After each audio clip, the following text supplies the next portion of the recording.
The creation of the International Space Station served as a symbol of the establishment of relations between the Soviet Union and the United States of America following the end of the Cold War.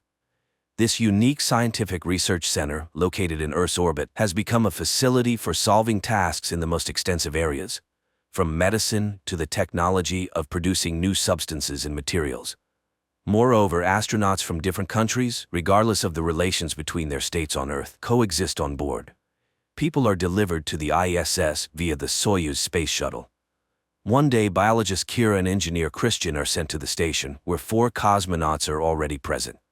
As Soyuz enters orbit, the Flight Control Center congratulates the pair, who are eagerly awaiting docking, joking about the Russian tradition of knocking on the door 3 times before opening it.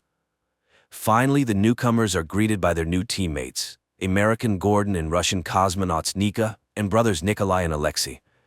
Kira is amazed by the weightlessness and has to adjust to this new way of existence. Despite the language barrier and cultural differences, Americans and Russians get along well. Nika teaches Kira new Russian words commonly exchanged on the station. Then the woman is settled into her section. Gordon shows ways to get comfortable for the night. Personally, he sleeps in a bag, but some prefer a free flight. The woman immediately gets to work, placing the mice she brought with her into cages. Alexei helps her and explains that they also had many mice, but they cannot live in space as there's nothing for them to hold on to. In the evening, the astronauts have a festive dinner where each shares stories about their place of birth and they sing popular songs together. The only rule on the station is not to talk about politics. The newcomers distribute gifts from loved ones and souvenirs brought from Earth. Then Kira looks at Earth from the space station for the first time, and her colleagues explain the main effect of the view. From here, borders are invisible, and all of humanity is united and indivisible. Later, Nika helps Kira get ready for the night, as the first night is the hardest. But in the morning, the woman wakes up in excellent spirits, which is spoiled when she sees the mice in poor condition. Distraught, Kira looks at Earth and suddenly notices numerous flashes in the United States. She calls the others, and people realize that a nuclear war has started on the planet. Gordon orders everyone to immediately leave the dome and closes the shutters. Communication on board the station is interrupted, but everything works in normal mode. Then Gordon receives a written message from Houston stating that an act of aggression has occurred between Russia and America, and he must take control of the station by any means necessary. Later, he discusses this message with Kira and Christian, who suspect that the Russians received a similar order from their government. Nevertheless, people decide to wait at least a day before taking any action. But then, Nika reports a problem with the thrust. It turns out that the station is in too low an orbit and could fall to the Earth's surface unless the center makes system adjustments. The first tension among the astronauts begins to arise, as each thinks of their family left below. Nikolai informs the crew that the radio may not work because the antenna outside the station is broken, and it can only be fixed manually. Gordon goes out into space. Nika helps him put on his spacesuit and kisses the man goodbye, making it clear that their relationship is more than just professional. Once in open space, Gordon sees Earth engulfed in flames and asks Kira not to let anyone near the windows. Then he begins his work. To distract her colleague from negative thoughts, Kira asks Gordon about his relationship with Nika. He admits that he met her here, in space, and changes the topic to Kira's personal life. She shares that she spent 7 years studying organ replacement but faced failure, though everything might work out in zero gravity. Meanwhile, Alexei listens to their conversation and then cuts the wire. While Christian tries to find the reason for the loss of communication, the Russian cosmonaut replaces the damaged wire with another piece that looks intact, so the American finds nothing wrong. Gordon, meanwhile, approaches the antenna, for which he has to unhook the overly short safety tether. He realizes that the antenna is fine, then a mechanical arm starts moving, threatening the astronaut's safety. It turns out to be Nikolai's doing, without the knowledge of Alexei and Nika. Gordon tries to call out to Kira, but the mechanical arm knocks him off the station's surface and throws him into open space. Nika and Kira try to see the astronaut through the windows, then put on spacesuits and rush to the airlock, but upon extending the rescue rope, they find no astronaut at its end. Kira wants to go out and look for Gordon, but Christian asks her not to leave him alone with the Russians. They, in turn, confess to Nika that on the day communication was lost, they also received orders to eliminate the Americans by any means necessary. Alexei apologizes, not thinking his brother would do such a thing to Gordon, but the latter reminds him that he has no doubt the Americans would have done the same to them. Nika pleads with Alexei to save Gordon and threatens to tell everything to the Americans. She cries out of powerlessness, while Kira and Christian conclude that the Russians attacked first and Gordon is no more. Furious at her comrade's treachery, Nika goes to Kira and asks for her help. She is willing to give Kira her key in exchange for the key to the American locker. While she distracts her colleagues, Kira must sneak into the laboratory, open Locker 0, take out samples of radiation sickness medicine developed by Alexei in orbit, get into the Soyuz, and return to Earth. Because only by having the medicines can the survivors of the nuclear war be saved. Initially hesitant, Kira is persuaded by the argument that only the state with the medicines can dictate terms to the defeated and agrees, exchanging her key for Nika's. Nika sneaks to the location of the oxygen tube's junction, where she is caught by Nikolai and Alexei. They realize that the woman is ready to blow up the entire station just to avenge her lover's death. Nikolai tries to persuade her to abandon the idea, while Kira rushes to the laboratory. She can't find the Zero locker when Christian admits that there isn't one. Kira realizes that Nika deceived them, and they go to confront the Russians about their plans. Meanwhile, Alexei tries to persuade Nika not to blow up the station, but she behaves aggressively. Christian, sneaking up behind her, hits her on the head with a cylinder, but, miscalculating his strength, kills her. As the Russians come to terms with this, Christian and Kira decide to hide, hoping for communication to be restored. The man is devastated, as he only wanted to neutralize Nika, not kill her, and cries from the guilt. The brothers discuss the situation, and Nikolai asks Alexei to help him kill the Americans. He reminds him of their duty to their country and people, but Alexei refuses to participate in murder. He mourns for Nika while Nikolai, taking a screwdriver, goes in search of the pair. Later, Alexei, looking out of the porthole, suddenly sees Gordon, clinging to the side of the ISS. The Russian cosmonaut uses the mechanical arm to help Gordon return to the station, while Nikolai unsuccessfully searches for Kira. He tries to deceive the Americans, saying that Nika is alive. They need to gather together and think about what to do next, but instead of Kira and Christian, Gordon appears, armed with a drill. His friends, shocked by his resurrection, appear. The American demands to know what happened to Nika, and Alexei has to inform him of her death.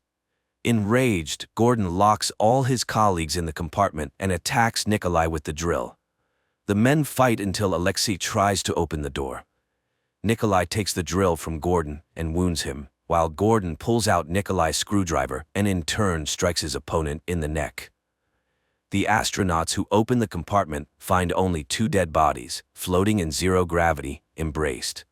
The survivors arrange the bodies according to protocol and retreat to their sections, trying to make sense of what happened while the station orbits over the burning Earth. Later, Kira goes to the laboratory, examines the room, and finally finds the Zero module. This means Nika did not lie. She rushes to Christian and in his sleep capsule finds the Soyuz spacesuit and Russian research. It seems Christian was preparing to return to Earth alone. Meanwhile, Christian sabotages the station's life support system and tries to frame Kira, telling Alexei about Nika's plan to make the American woman take his research and escape. He accuses Kira of selfish motives when Alexei notices malfunctions.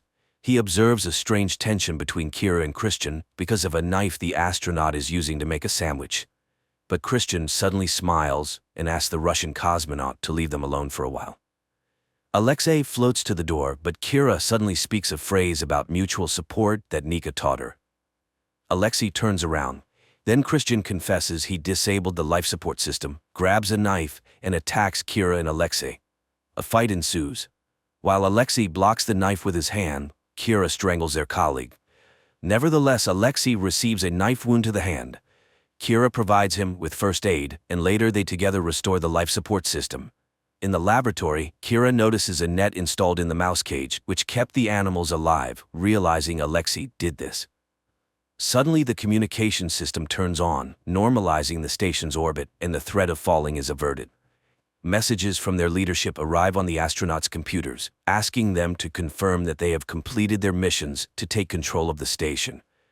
However, instead of responding or following government orders, Alexei and Kira take the research results, board the Soyuz, and fall to Earth in an uncontrolled freefall. Lastly, Alexei asks where they will fly to which Kira finds no answer. This is where the movie ends.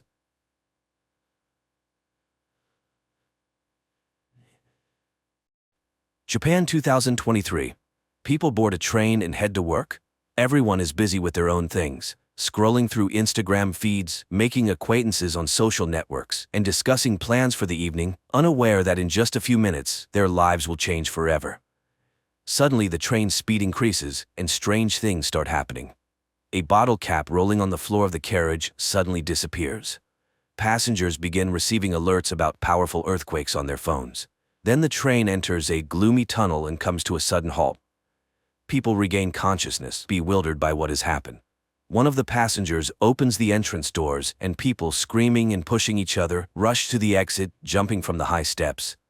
But once outside, they can't believe their eyes. Traces of the civilized world are gone, and they are surrounded by the remnants of a destroyed city, overgrown with trees and grass. Moreover, all the carriages have disappeared without a trace, except for the fifth one they were in. As time passes, the passengers begin to get acquainted. One of the guys, Shirahama, a firefighter, examines the injured and suggests checking the tunnel behind the carriage. He is joined by a girl named Katana and a guy named Hayashima, who also wants to understand what happened. Meanwhile, the police in the city cannot figure out where the last two carriages have gone, while the rest of the train, along with the passengers, remains undamaged. The three volunteers enter the tunnel and walk through the dark underworld for a long time. Suddenly, they notice a light ahead and hurry towards it, but when they emerge outside, they are astonished. There is nothing around that would remind them of the year 2023 with skyscrapers and technology, just a vast, lifeless desert. Shocked, the trio returns to their fellow misfortune mates. Initially, people do not believe their report, but after Hayashima shows a video recording of the surroundings, they are forced to accept the new reality. After 7 hours, people languish in anticipation of rescuers, when one of the girls, Reni, secretly looks into Hayashima's bag and finds a letter marked with the criminal department's seals, leading her to suspect that the guy's a criminal. Then Reni snatches food from Katana's bag, but, thinking she was seen, discards the package. Hayashima picks it up and carries it to the train, just as Katana discovers the theft. Seeing it in the guy's hands, the passengers accuse him of theft. Moreover, Reni reports about the letter from the colony. Offended, Hayashima denies the accusations and announces his departure. At this time, Shirahama pulls out a box of fruits and offers to share them. While Katana is distributing the food, one of the guys reviews the video he made earlier, clearly showing Reni stealing the food. Realizing that Hayashima is innocent, Shirahama and Katana run after him, managing to save the guy who nearly falls into a deep ditch. In gratitude, he confesses that he works as a hairdresser and is already 30 years old. But he refuses to explain the origin of the letter from the colony. Night falls. Passengers somehow settle down to sleep, but many cannot sleep, worrying about their future. In the morning, people begin to realize that they may never return home. Shirahama tries to gather the scattering people, but a friend asks the guide not to take responsibility for others' lives. Then the firefighter confesses that because of him, his colleague was injured, losing the ability to walk. Now he believes he must help everyone he can. Together, they catch up with those who left and persuade them to return to the carriage to solve problems collectively. Seeing this, Hayashima remembers his brother who was in prison, and the letter in his bag was from him. Fate had it that he had to take on the upbringing of his younger brother, and he still feels guilty for his older brother becoming a criminal. Meanwhile, a couple of passengers explore the surrounding area and find the ruins of a high tower. This is particularly strange because the news reported its construction, which was supposed to be completed in 2026. And one of the passengers found a can in the forest dated that year. A biologist among them encountered a plant whose genetic modification takes 30 years. It turns out that they are in the distant future of Earth, and it's far from a joyful discovery. At the same time, in 2023, all channels are broadcasting messages about the disappearance of two carriages, which had at least 100 passengers.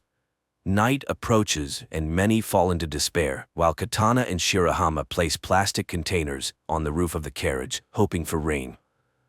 In the morning, the biologist draws the others' attention to the dense greenery, which means there must be a body of water nearby. A group of youth sets out to explore the forest. Along the way, Hayashima confesses that his parents are criminals, and then the guy spots a frog. This means water is very close, but ahead are impassable cliffs, which can only be climbed with the help of ropes. The group returns to the train and cutting wires heads back to the cliffs. Shirahama climbs to the top and joyfully shouts upon seeing a waterfall, but looking around he is horrified. Instead of Mount Fuji, a sea stretches out before him. Returning, he tells the others about this, and people start to speculate what happened to their planet. At night, everyone goes to sleep, but the eldest passenger, Tanaka, goes outside and sees an unfamiliar person. But when he tells about it, no one believes him. Then it starts to rain, helping people to collect water and even bathe. Meanwhile, the biologist continues to study the surrounding fauna, finds several edible plants, and shows them to the others. And still, Katana manages to eat a poisonous berry, but fortunately, her poisoning is not fatal. The news that the girl has recovered has a sobering effect on the passengers. They finally realize that sitting still, they won't survive. People get to work and even make utensils from bamboo. Bank cards turn out to be decent knives. The group of youths brings water from the waterfall, and they prepare a soup from plants. But after dinner, some feel sick and the biologist discovers a couple of poisonous berries in the common pot. Someone remembers seeing Tanaka near the pot, who is not among them. Shirahama sets out to look for him, but stumbles, falls, and loses his torch. After a while, Shirahama returns without Tanaka, but with Hayashima's previously lost barber tools, which he had sorely missed. In the morning, the biologist announces to the people that he is going to look for a river, which should be nearby. His friends go with him. But in the forest, they encounter a stranger who injures the biologist and runs away. The guys carry him back to the train, where fortunately there is a medical student who provides the injured with first aid. The others help as much as they can and pray for the guy. Later, Tanaka unexpectedly returns from the forest. It turns out he worked for a security company and can show how to make traps around the camp. Reni asks Hayashima to fix her hair, and soon there's a queue for the guy. Meanwhile, Shirahama and Katana notice a teenager caught in one of the traps, but the youngster gets out on his own and runs away. The friends hurry after him and soon find themselves by the river, but the boy asks them to wait for him at the spot and disappears into the forest. Hayashima, noticing their disappearance, catches up with the pair. At this time, the teenager returns and leads the friends to carriage number 6, which mysteriously ended up several kilometers away from the 5th carriage. The passengers from the 5th carriage are welcomed by the leader of the group from the 6th carriage, Yumamoto. Their carriage was lucky to be near the river, where there was plenty of fresh water and fish. Moreover, among them was a builder who, under his guidance, they were able to quickly set up a camp and even build a kitchen and a toilet.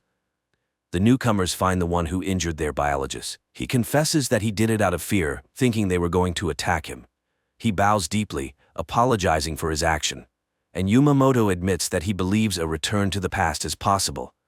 The man told them that in the early days, they found a small boat on the river, where he managed to fix the radio and catch a signal, apparently from Canada, where the year 2060 was mentioned. From what he heard, the man understood that in 2026 a disaster occurred. A huge asteroid fell to Earth, causing powerful earthquakes and tsunamis worldwide, instantly taking billions of lives. The dust thrown into the atmosphere blocked sunlight, leading to the extinction of the remaining species. But the main thing is that the asteroid didn't fall by chance. It was space debris, as besides state corporations, satellites began to be launched by anyone who fancied. One of the probes collided with a satellite, which in turn fell onto an asteroid, leading to a deviation of its orbit. So it was a man-made disaster. That's why it's so important to return to their year and change the future. Inspired by the example of the 6th carriage, the passengers decided to make a bath by the river. Meanwhile, Tanaka continues to deteriorate, making himself a doll from branches and talking to it. In the morning, the bath is ready. For the first time in many days, people bathe in hot water and wash their clothes. And the guys find a strange stone on the riverbank, which Yumamoto learns about. He sends his people to find it, but Reni notices strangers, and one of the guys lets slip that according to their leader, this stone might help them return home. The girls argue about the need to return, and Reni pushes Katana away. She falls and accidentally shifts a layer of soil under which a dead body is discovered. Meanwhile, Tanaka reads in a newspaper an announcement about the search for a murderer in his description. At that time, Rennie and Katana are attacked by guys from the 6th carriage, but Rennie breaks free and runs to her own, where she tells about the found corpse, while Katana escapes from the guys through the forest. The 5th carriage decides to make weapons, while Shirahama and Hayashima run to the neighbors.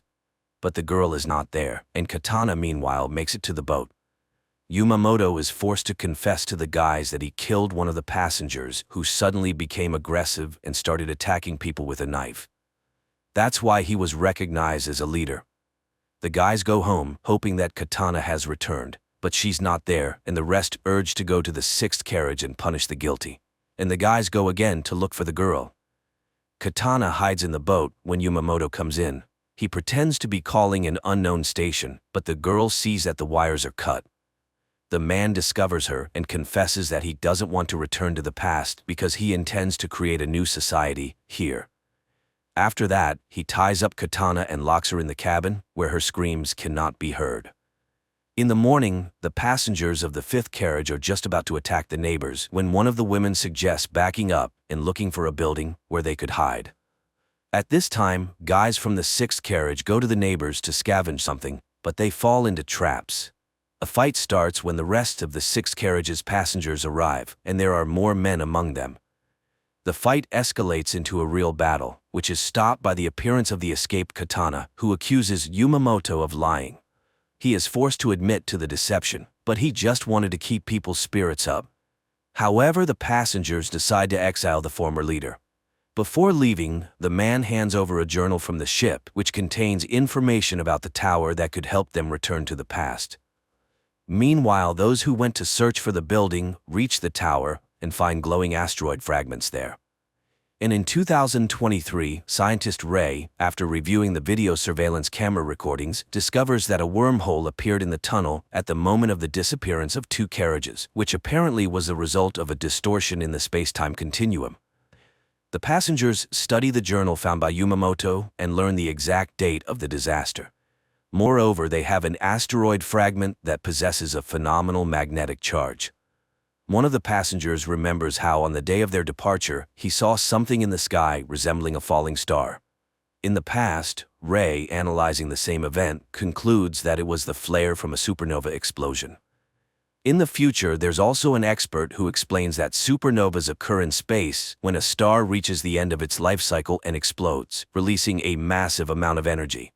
Apparently, this created the temporal rift into which both carriages fell. It means they need to open this wormhole again. In the evening, a strong storm begins, forcing people to seek more reliable shelter than the carriage. Tanaka opens the rear doors leading into the tunnel. Unexpectedly, a strong gust snatches his doll and sucks it into the wormhole caused by the hurricane. But as soon as the storm subsides, the wormhole disappears. And in 2023, scientists find Tanaka's doll. Passengers in the future conclude that to summon the wormhole, they need a powerful energy source, for which they start looking for remnants of power lines. Digging up each post, the passengers find an electrical substation where, somehow, working equipment is preserved. They redirect enough electricity into the tunnel to stabilize the wormhole with the onset of the next storm, enough to return to the past. The storm starts at night, supported by the power of the substation. The wormhole opens, and everyone enters the carriage except Tanaka, who refused to return. The carriage is swallowed by the hole and races somewhere in space and time until its doors are opened by security service employees who say they have arrived on May 1, 2026, which means there are only a few months left before the asteroid falls. After going through quarantine procedures, the passengers tell the officials, presenting as evidence fragments of the meteorite and unusual plants from the future. Only the officials don't believe the stories about the upcoming apocalypse. Later, the internet buzzes about the incident. The time travelers find fans, which helps maintain interest in the traveler's story about the upcoming end of the world. Meanwhile, scientist Ray becomes convinced that the travelers are telling the truth, as he has also tracked the asteroid.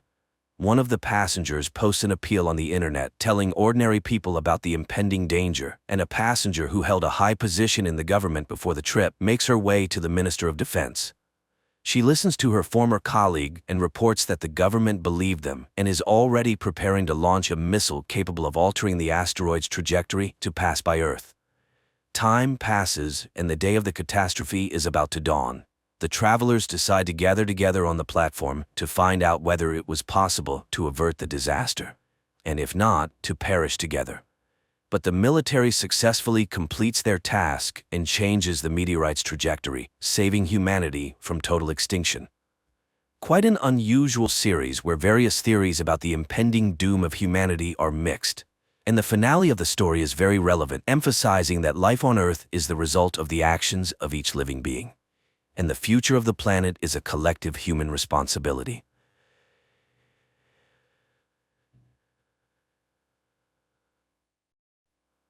A man wakes up in the middle of a desert, not understanding how he got there and who he is. Suddenly, he sees an old man trying to escape the chase. The guy helps the elderly man, but he dies in his arms, having had time to name numbers 554, advising him to go to him and tell him that he got out. After burying the stranger, the man makes his way to the village. He asks the cab driver to take him to the train station, but the driver does not understand the meaning of the word. He tells him about his daughter and gives her name, 832. The guy remembers the old man and asks to be taken to 554. The man finds her at the bar and delivers a message from 93, but the woman is frightened and asks not to be dragged in. At this point, footsteps and a barking dog are heard outside, and the girl tells the man to run. He makes his way to the fire escape and sees a man in a white suit at the bottom, tossing a grenade in his hand. Then the man becomes dizzy, everything in front of him swims, and he wakes up in a hospital room where the man in the white suit calls him number 6. Later he declares that there is no New York, but that number 6 has always lived in the village, as his papers prove.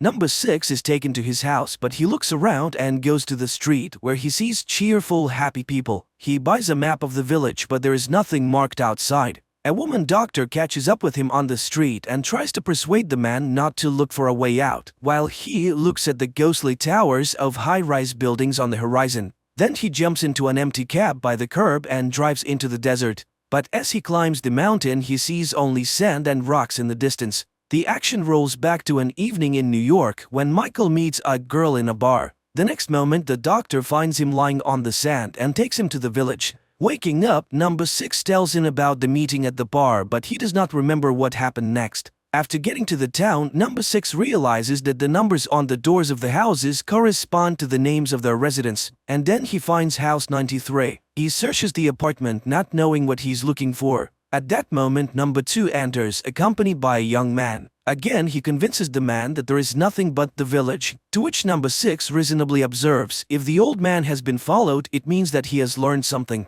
Then number 6 can also get to the bottom of it. Number 6 goes to 554 again, and the girl confesses that the old man had drawings of his life before he died. Meanwhile, the cab driver and his wife receive an invitation to number 2's house, where he begins to question number 6, who at this time promises 554 that he will not come back if she tells him everything she knows. And the girl gives him a drawing of her dream, in which number 6 recognizes the Statue of Liberty, which thrills the man. It means he's not crazy. And that means that there are others who dream of getting out of here. At this time, the leader of the village, number 2, goes to his wife's bedroom and puts pills in the insensitive woman's mouth. Just then, his son walks through the door, unable to understand number 6's confidence in the existence of another place. And number 6, meanwhile, comes to the cemetery and sees a grave prepared for 93. So the management is ready to fake his funeral to keep the rumors at bay. This is where the doctor finds him. Number 6 suggests that she lie down on the ground and look at the stars. There are millions of worlds out there. Is there really only one? And where do the names of great men come from in his memories? Number 6 tells of a girl in his memories whose name was Lucy. In the morning, number 6 goes to 554's bar but is delayed on the doorstep when an explosion is heard in the room. When he comes to, he finds 554, but the girl dies, having managed to pass on 93's advice to go to the towers. The man tries to get the doctor to make sense of what happened, but the woman is frightened to death and asks him not to make things worse. Number 6 goes to number 2's house, blames him for the woman's death and promises to find a way out. He runs toward the towers, but a huge white ball appears in front of him and the man faints. In his delirium, memories of a boy playing on the seashore flit before number 6. In reality, he sees a man who calls him his brother. Number 2 tries to persuade him to admit his kinship, but number 6 does not believe him, even when he shows him their childhood photographs and reminds him of the scar he suffered as a child. Number 2 convinces the man to see a psychiatrist. The brother takes number 6 to his house where he's greeted joyfully by his nephews, and the brother's wife announces that she has cooked his favorite meals and invites him to watch the show they never missed together. Number 2's son watches his father feed his mother pills but hides, not wanting to give away his interest. Meanwhile, number 6 expresses to his brother that everything around him is fake. He does go to the psychiatrist and in the process he remembers Lucy. Then he tells her that he saw a seagull that lives by the water, and then it turns out that there are 2 doctors. Number 6 cuts the session short. Outside, his brother catches up with him, who has figured out how to get number 6's memory back. He takes him to the garage where the man is greeted enthusiastically by his co-workers. It turns out that number 6 is a bus driver. The man gets behind the wheel and takes a tour of the village while his brother acts as a guide, showing the local sights. Meanwhile, the psychiatrist reports to number 2. Number 6 is tormented by memories of another life which simply cannot be. And then the head of the village confesses that his wife has become like this because of him, and that his son, if he recognizes his real father, can abandon him. He demands to do everything to make number 6 believe in this reality. At this time, the tour bus pulls out of the village and number 6 sees an anchor in the sand. He swerves towards it and tries to convince the others that the object is real. There must be an ocean. He has visions of the 2 boys on the beach again, and his brother leads him to an abandoned building. This is where they played as children, but number 6 does not remember it. Later, the doctor tries to prove that these are false memories. Well, is someone going to make up another reality on purpose? Michael remembers Lucy again. Why did she approach him exactly that day, the day he was fired? A new day begins where everything is as usual. Clear weather, a constant soap opera, and the bus tour interrupted by number 2 to present his brother's family with a trip to a resort they won in the lottery. The man is overjoyed and hopes that number 6 will go with them, but questions about the sea stump the man. Meanwhile, number 6 catches the doctor looking at sketches of Big Ben and the Statue of Liberty which he has taken out of his pocket. Number 6 accuses her of spying and recalls telling Lucy about his job as an analyst at the company called Sumacor, watching surveillance tapes and collecting data on people. And when he realized he was violating the privacy of others, he became despondent. That night, number 2's son asks his father about his childhood because he cannot remember it. Number 2 advises him to put all doubts about his family aside, while number 6 has a dream about his brother entering the water, ignoring his cries. Later, he leads 313 to the ruins because he feels a strange connection to the place. And then, following his memories, he finds an old box with a note he wrote as a child. The doctor considers it proof that the village is real, but number 6 claims it is a trick, though he has his doubts. Michael has another flashback. He was explaining his reasons for leading Sumacor to Lucy when she suddenly admitted that she too worked for the firm. She told him that he shouldn't count on the stalking to stop after his dismissal. That same day, number 6 is stopped on the street by a woman on the tour bus. She once heard the sounds of the ocean in the desert. Together they drive to the desert, but no matter how much they walk across the sands, the woman can't find the place. Number 6's attention is distracted by a bus on its way to the resort. The man rushes to the village where his brother's family is waiting for him at the bus stop. When number 6 finally arrives, they decide to take the ward bus to the resort. On the way, number 6 notices the towers and heads toward them. But images of despair flash before his inner eye when his brother is lost in the ocean. The man screams at the foot of the anchor. The vision changes. Number 6 is now tied to a pole, and number 2 puts a grenade in his mouth. There is an explosion, and number 6 regains consciousness to the screams of his brother, who begs him to pick himself up. Confused, number 6 apologizes for his behavior and is ready to accept 16 as his brother when he suddenly confesses that he's not. He has been forced to lie. He doesn't know what they want, but it has something to do with the other place, and he fears for his life. But number 6 promises that together they can stand up for themselves. 16 joins number 6 and the winking woman in search of the ocean. When they finally find it, 16 happily runs into the water. Number 6 remembers his brother's disappearance and asks him to stop, but a huge white ball appears out of the water and the man disappears.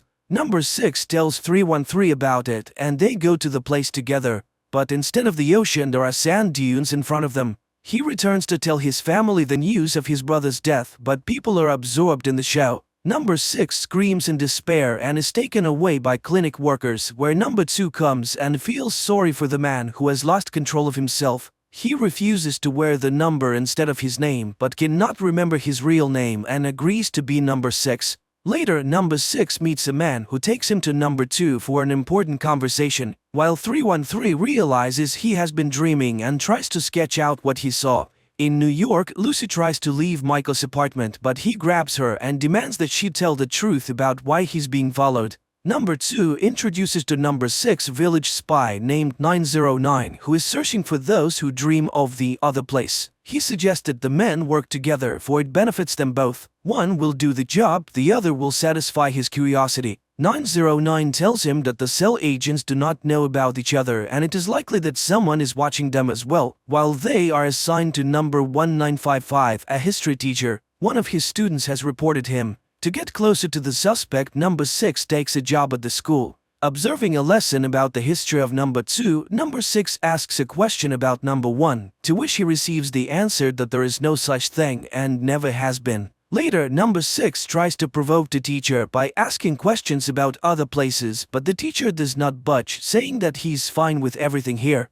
Meeting with 313 after this conversation, he shares his conclusions that everyone around him lives in fear. Later, 909 and number 6 observe the history teacher. He likes to swim and he always dines alone, which 909 finds suspicious. And to make matters worse, the teacher leads a group of runners who are prime candidates for dreamers. During this conversation, number 6 notices 313 ahead of the running group.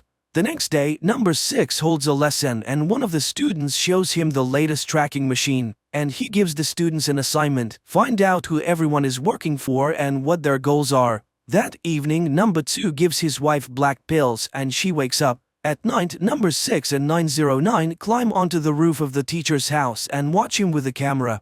909 asks his partner to fetch coffee from his truck, where number 6 finds surveillance log. He looks through it and discovers that he's the real 909's mission, and that 313 is also on the suspicion. The couple is talking about their son when number 2 gives his wife a sip of wine and she falls back into a stupor. And the man notices that the surveillance camera has been installed in his garden. At this time, the teacher also realizes that he's under surveillance and slits his own throat. Number 6 insists that the man must be taken to hospital. The next day, the cab driver is playing with his daughter in the backyard when a huge hole in the ground appears there. Meanwhile, number 6 searches the doctor's roof and finds a camera, not noticing that he himself is caught on the nearest camera. Number 2 calls 909 and shows the camera he found. He notes that his son is acting strangely and wonders if number 6 has had any contact with him. The agent denies it, but number 2 does not trust him. And number 6 follows 909 and sees him in a bar with the mayor's son.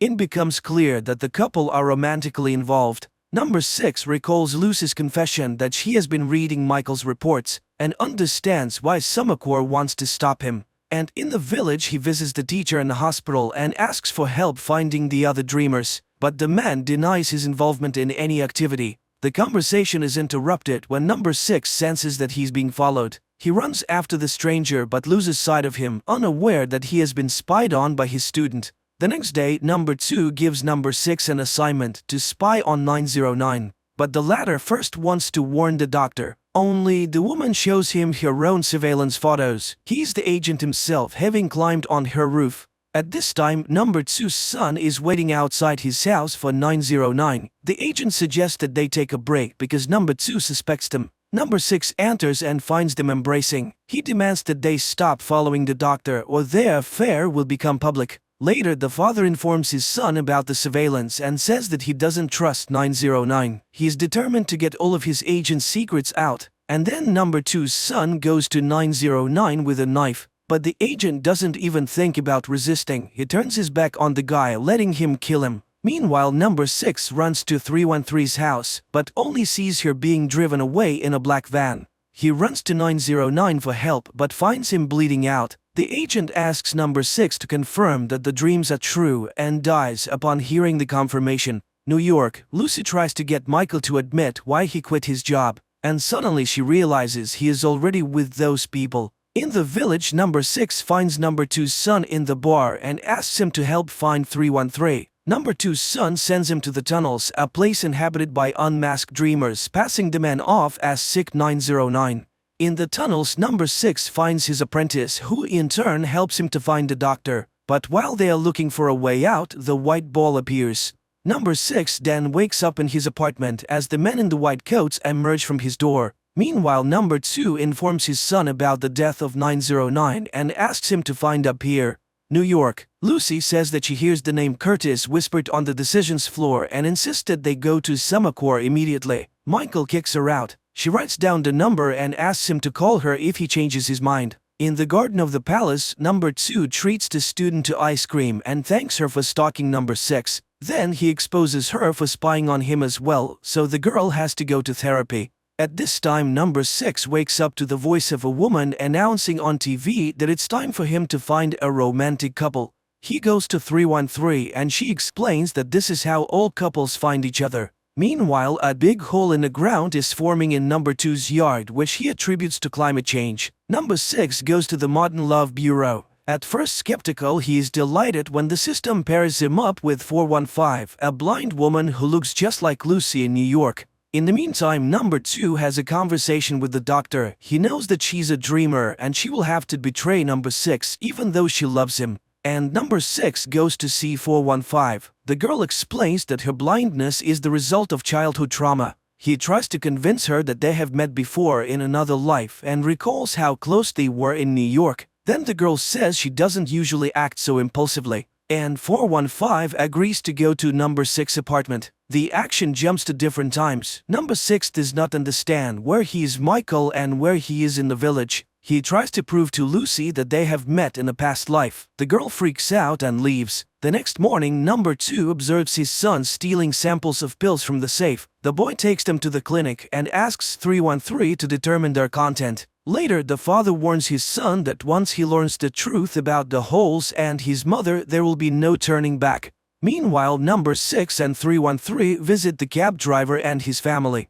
The cabbie shows them the hole in his backyard. While the adults are distracted by champagne, the little girl falls into the hole and disappears. The loudspeakers in the village announce that every house should have a pig to combat weather anomalies, as their breath is a proven atmospheric stabilizer. The hole in 147's yard is backfilled, after which number 6 goes to number 2, hoping to find out where the girl disappeared to. But he leads him to his pit and advises him to marry 415, or to jump into the pit and find out what's in there firsthand. That night, the doctor, under number 2's supervision, injects number 6 and 415 with a hormone drug that makes people fall in love. The next day, number 6 visits 415's father and he convinces him to think about marriage. In the evening, 313 meets number 2's son and reveals the ingredients in his mother's pills. One a strong sedative, another a hallucinogen, and another of unknown origin. In the meantime, number 6 tries to ease 147's family's suffering from a missing child, while the doctor finds herself in number 2's bedroom, where she sees number 2's wife sleeping. The man is interested in the possibility of reversing love. 313 speaks affirmatively, but she's again such a way of winning the man over. That night, 313 goes to number 6 and confesses her feelings as he falls asleep. People from the clinic arrive and take him away. The doctor injects him with the drug, but the man wakes up and number 2 confesses that they caused his love artificially. But the man disagrees with this statement. His love is real, and he intends to marry 415. New York. Lucy and Michael wake up together. Lucy feels that she's not being her usual self and tries to leave, but Michael offers to cook breakfast for her. The girl asks for oranges. The man's consciousness is double again. He proposes marriage to Lucy and 415, and both respond by saying yes. On their wedding day, the doctor shows up at the church to tell number 6 that his feelings for 415 will not last. When the bride arrives, 313 kisses number 6. Sensing this, 415 runs off into the desert. Number 6 catches up with her moments before the white ball attacks. The two women take turns flickering. Lucy convinces Michael that she needs to leave because she brings danger, and 415 is knocked down by the bright flash and the wave from the ball. Number 6 calls her Lucy and tells her about their meeting in New York. She tries to deny it but eventually agrees with what he says. Number 2 brings her to the village to break his heart. Distraught, number 6 comes to equally distraught 147, who wants to jump into another pit to find his daughter. Number 6 is trying to convince him not to, and while he restrains his friend, 415 jumps into the pit. At this moment, his apartment in New York explodes, which Michael, who was carrying Lucy the oranges, sees. Number 2's wife in New York opens her eyes. In New York, Michael tries to get into his apartment but is chased away. Lucy in her recorded message asks him to stay away from Summercore, but Michael rushes there. Distraught, Number 6 screams at the palace gate, vowing to avenge the death of 415 without noticing his double looking at him from across the street. Later, Number 2 finds his son in the bar. The son accuses his father of lying and demands to know where the village is, and he admits that he is in his mother's mind and that she did all this for him. Number 2 gives his son the key to the safe with the pills, offering him a day with his mother. 313 wakes up and finds Number 6 sitting at her bedside. He recalls their kiss and reaches for her, but the woman asks him to stop. Number 6 leaves. The next day, Number 6 comes to see her at the clinic. He mourns the death of 415 and tries to find out what is in the hole. 313 wonders why he didn't worry about it last night. Confused, Number 6 claims he never went to her house. And when he goes outside, he discovers that he got into a fight with the cab driver yesterday. Confused, Number 6 returns home. His apartment is in ruins, a receipt from a grocery store is on the floor, and the words "see you later" are written on the mirror. New York, Michael's pass is already deactivated, but he convinces the security guard to let him go down to the basement for a new one. Number 6 goes to the store and he learns that he bought a knife here yesterday. He tries to convince 147 that his previous fight was with an imposter, and then he sees his double. He rushes out in pursuit and catches up with him, but the doppelganger knocks Number 6 to the floor and puts a knife to his throat. He demands to kill Number 2, who is responsible for the death of 415. Then he stabs him in the face and disappears. Number 2 prepares to leave the palace and finds Number 6 breaking through his bodyguards to warn him of the appearance of the double who is going to kill him. But Number 2 begins to behave strangely. He refuses to go in his car and goes for a walk in the village on foot, throwing off his suit. Meanwhile, Number 2's son sees a message with a warning about the appearance of his father's double and wakes up his mother. Number 2 meanwhile walks into a store and asks for cigarettes. The salesman reluctantly hands him a cigarette, then smokes with him, but after he leaves, the man calls the clinic. Mother and son are having lunch, during which the boy pokes his mother for information about other places. But the woman convinces him that the village has everything he needs for him. Number 6 again tries to warn Number 2 of the danger, but he calls himself a vagrant without a number and is not afraid to die. Nevertheless, when he sees Number 6's double, he agrees to get into the cab driver's car, and he takes him to his home to protect him from being caught as a wanderer without a number. Meanwhile, Michael goes to get a new card and recognizes the man as the village shopkeeper. The access specialist is skeptical until Michael proves that they share the same memory. 147 and his wife treat Number 2 to cake until agents searching for the double arrive. Number 2 flees while his wife gives out for a walk without noticing the formation of a new hole in the yard. Later, Number 2 comes to 313 and wonders if she wants to see the other place. He promises to grant her wish, even against her will. At this time, the son again asks his mother for permission to go to the other place, and the woman confesses that the holes appear when she's awake, and she also adds that the people born in the village cannot live anywhere else.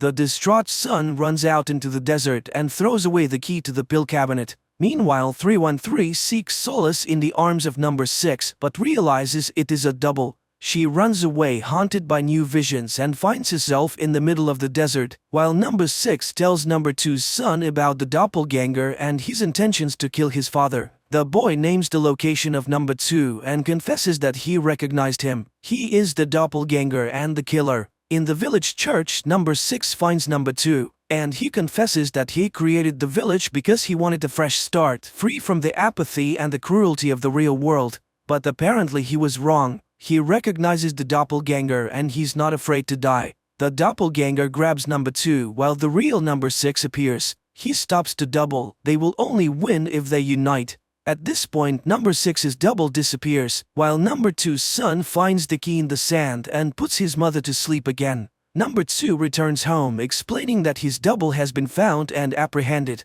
The shopkeeper is dragged to the clinic. In the middle of the desert, 313 finds a glass door with the Summercore logo on it and goes inside. At the same time, Michael and the master go to the task floor.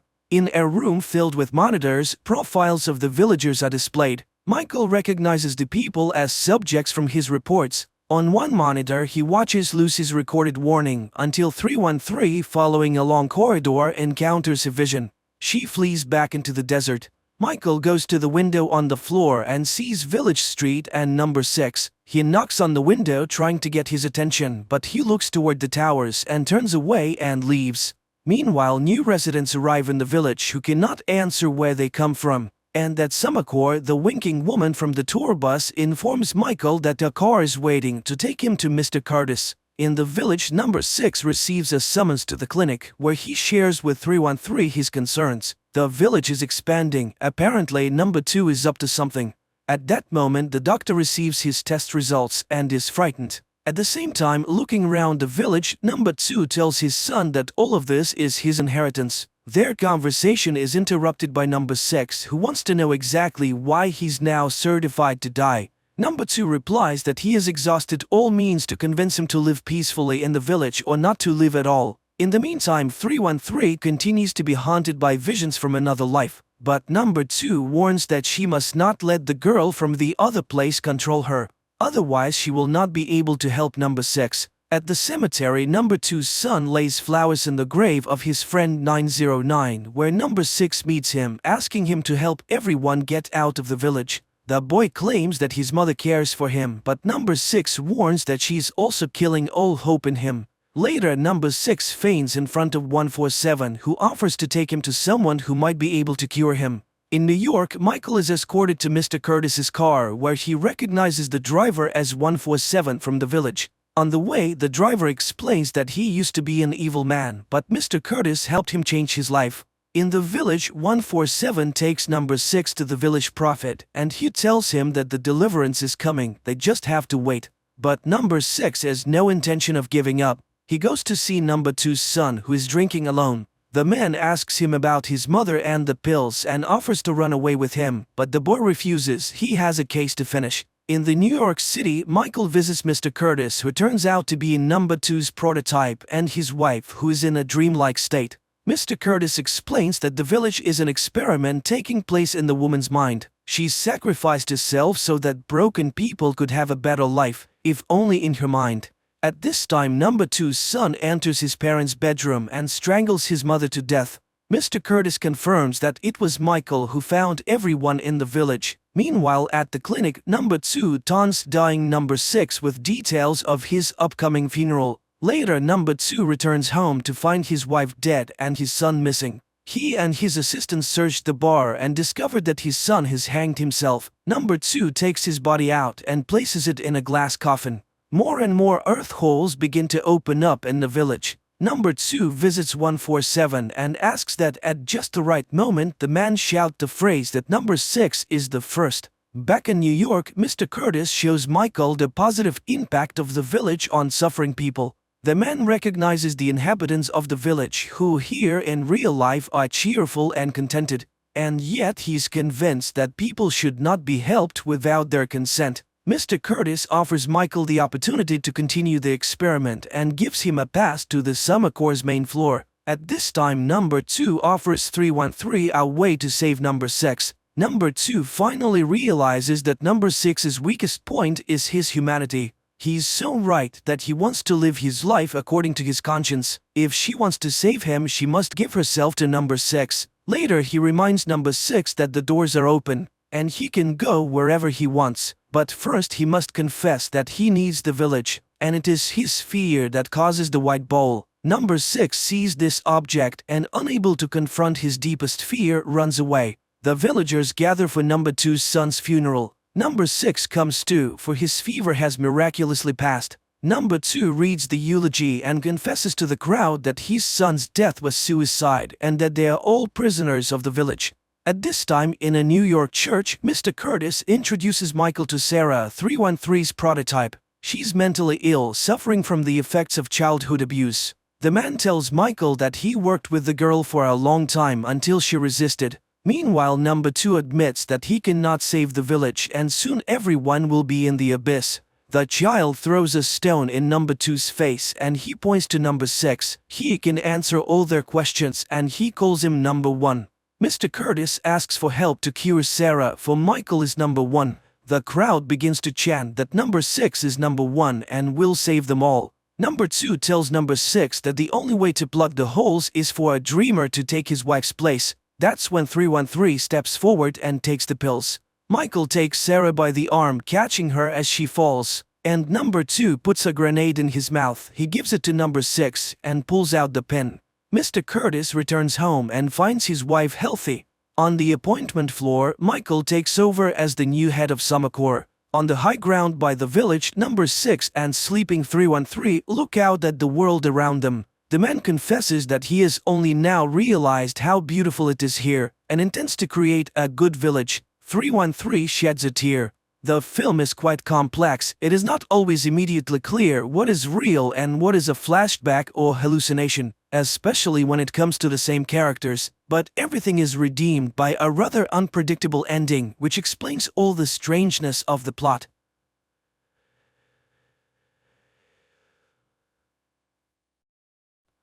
The man opens his eyes in the middle of a lake with a red drone flying overhead. Visions of his family, spaceships, and shootouts flash before him. Finally gathering himself, the man swims towards the shore, accompanied by the drone, which he calls Ezra, to check his mental health. Suddenly cries for help echo from the lake, and another man, followed by a woman, appears. None of them remembers what happened to them. Fina recognizes the wreckage on the shore as the remnants of a warship called Karik, and Ezra recalls an invasion. Then the men discover the remnants of a car that must have been there for centuries. Apparently, there used to be a road in this place. People remember the invasion, and it turns out they all died in different years. Moreover, Abram confesses that he is 67 years old, although he looks 25. According to the red drone, they were brought back to life in their prime years. Their memories are different because they died at different times. Around them is Earth, but 400 years after the extinction of humanity, destroyed by aliens. They were resurrected by creatures living in the water, called sparks. The ultimate goal is the revival of humanity, and the rest of the information can be found in the settlement where the others who have returned live. The drone orders Ezra to collect the sparks. Gathering their meager belongings, the people set off after the drone, trying to understand why the Kariks revived them.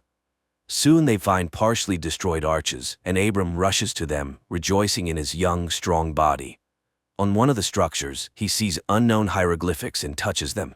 The man is thrown back, and he admits that he saw everything. Suddenly, the red drone is shot down, and a second shot wounds Abram. The trio runs behind a hill where Ezra, setting up an ambush, captures the pursuer. The man, named Jax, denies the existence of the settlement. The glowing substance on his neck is a skin rider, which is one with the human body. He needs the sparks, but Fina confidently demonstrates her proficiency with a weapon. Abram insists that when he touched the unknown symbols on the arch, he felt the vastness of outer space. But this elicits mockery from Jax, who suddenly frees himself and lunges at Ezra. However, Fina points his own weapon at him. This time they tie the man securely and leave, despite his claim to know Ezra's brother. Soon the team takes shelter in a cave, while others with glowing parasites on their necks are found, including Ezra's brother Silas. Meanwhile, the resurrected people in the cave discuss ways to recreate a human being and wonder where the aliens obtained the initial material. During the night, Abram's wound becomes inflamed. He is lowered into a small pond where the sparks are released. By morning, Abram emerges completely healthy. Fina discusses what happened to Ezra, as she doesn't understand why they chose her out of millions of great people. Soon the resurrected individuals see high walls of a settlement in the distance, but on their way, skin riders with glowing necks catch up to them. Ezra stays behind to delay the pursuit. He manages to do so for a while until he recognizes his brother Silas among them. In the meantime, Fina and Abram reach the settlement's walls, and just when it seems they are destined to be captured, the gates open. A yellow drone neutralizes the skin riders and lets the fugitives inside. It then flies after Ezra, carrying him through the air into the settlement where there's no one around.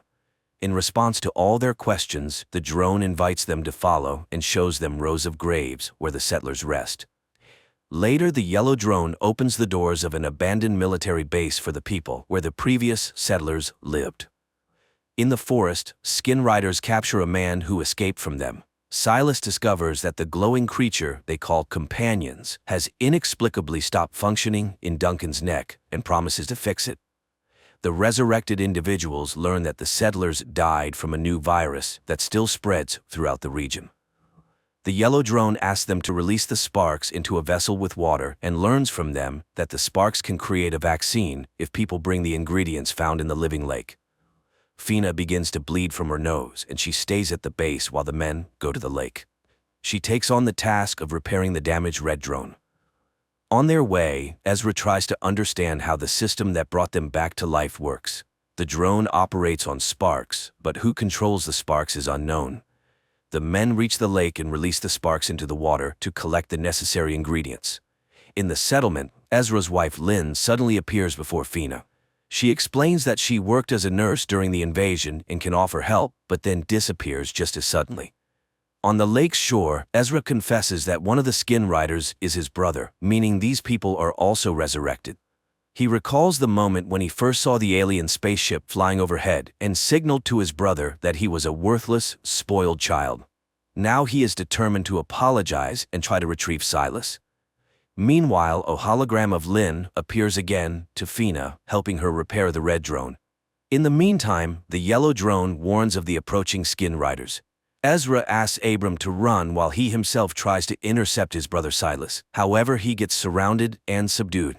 Regaining consciousness, he finds himself alone with his brother, who admits that he prohibited forcibly transforming him into a skin rider because he wants his brother to join them voluntarily. Each skin rider has a companion on their neck, which teaches the person how to behave correctly and telepathically connects them with others. Thanks to the companion, Silas is now the leader and mentor for the others, whereas in the previous world, he was nobody.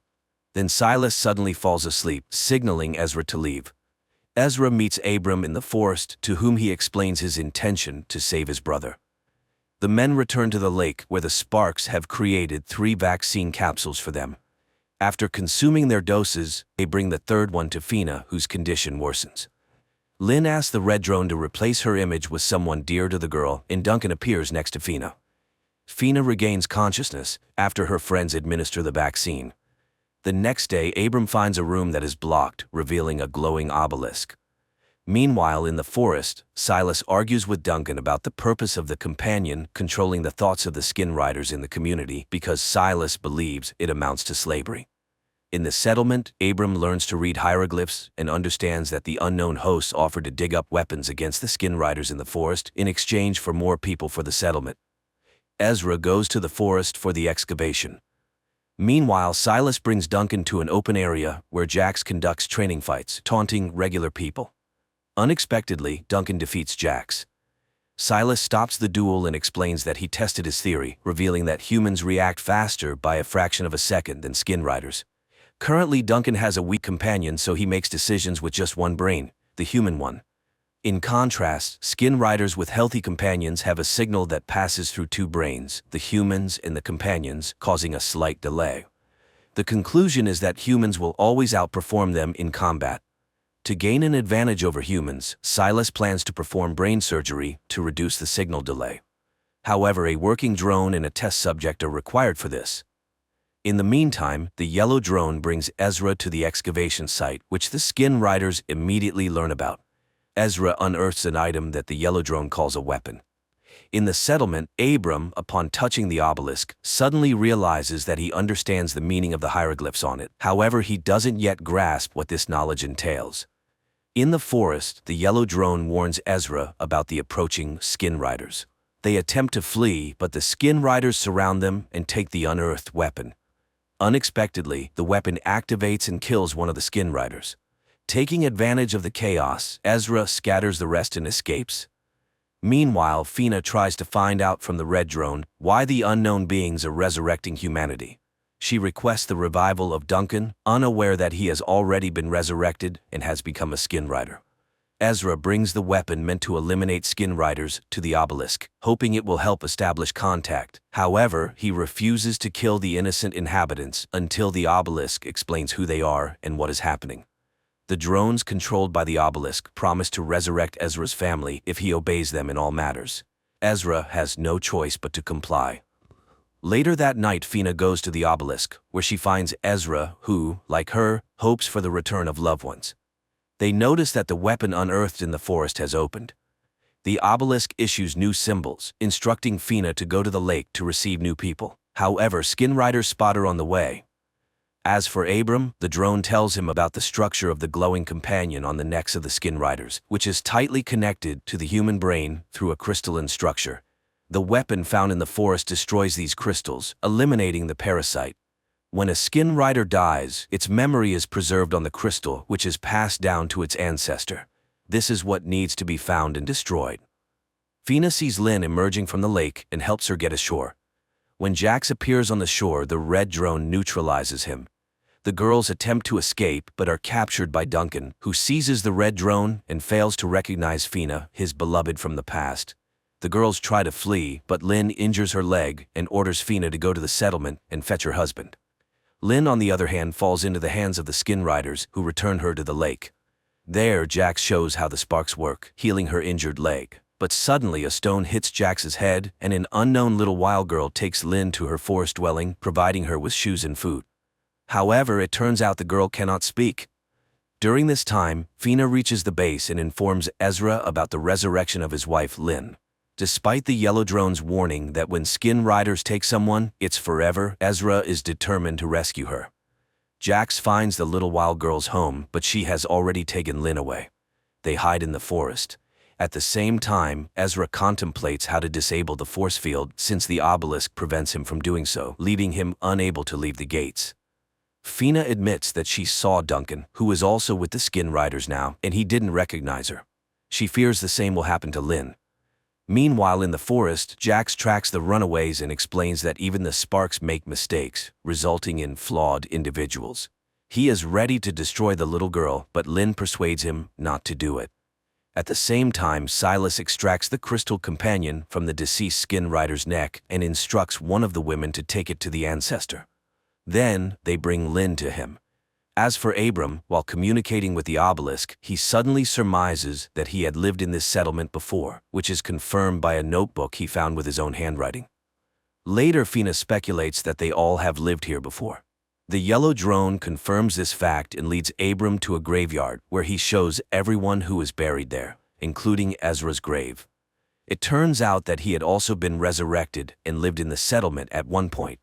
Then the yellow drone guides Abram to the next grave, where he finds himself and encourages him to start a new life honorably.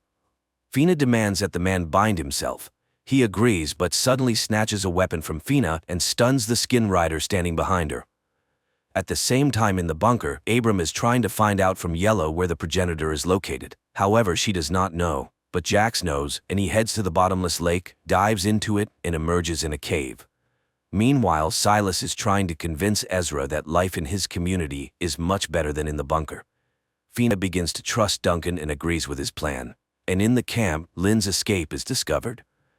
Duncan immediately receives a message about this from other skin riders and agrees with Fina's plan to send them on a false trail to enter the camp and save Ezra. The pursuit heads in another direction.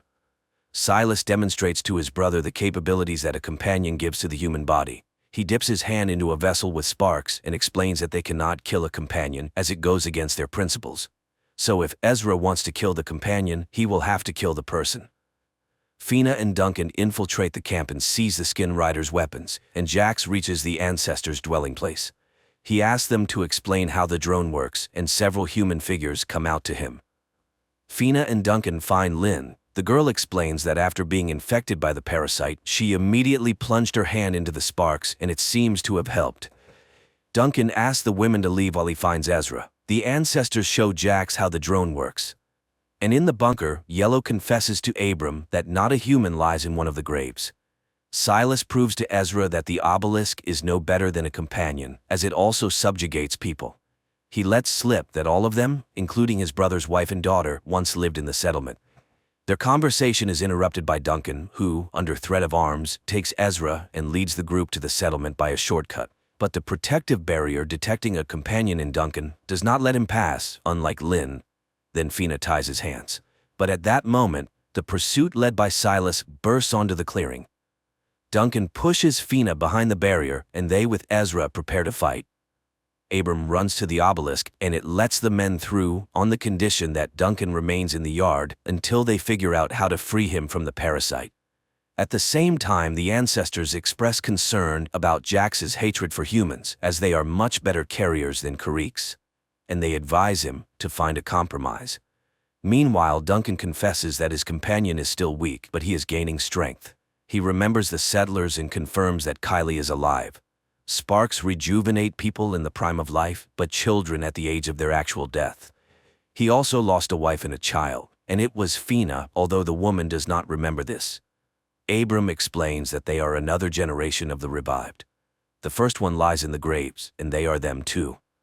Jax reprograms the red drone, refusing everything human that was in its memory. Fina unties her husband, but when she falls asleep, Duncan's companion receives a signal from Silas, and he heads to the bunker. There, Abram confesses to Ezra that the drone showed him the memory of another woman he saw a year before the invasion. It feels like someone knew about the invasion and offered people help. He wants to consult with Yellow, but she is nowhere to be found. This happens because Duncan is just locking the drone behind one of the panels.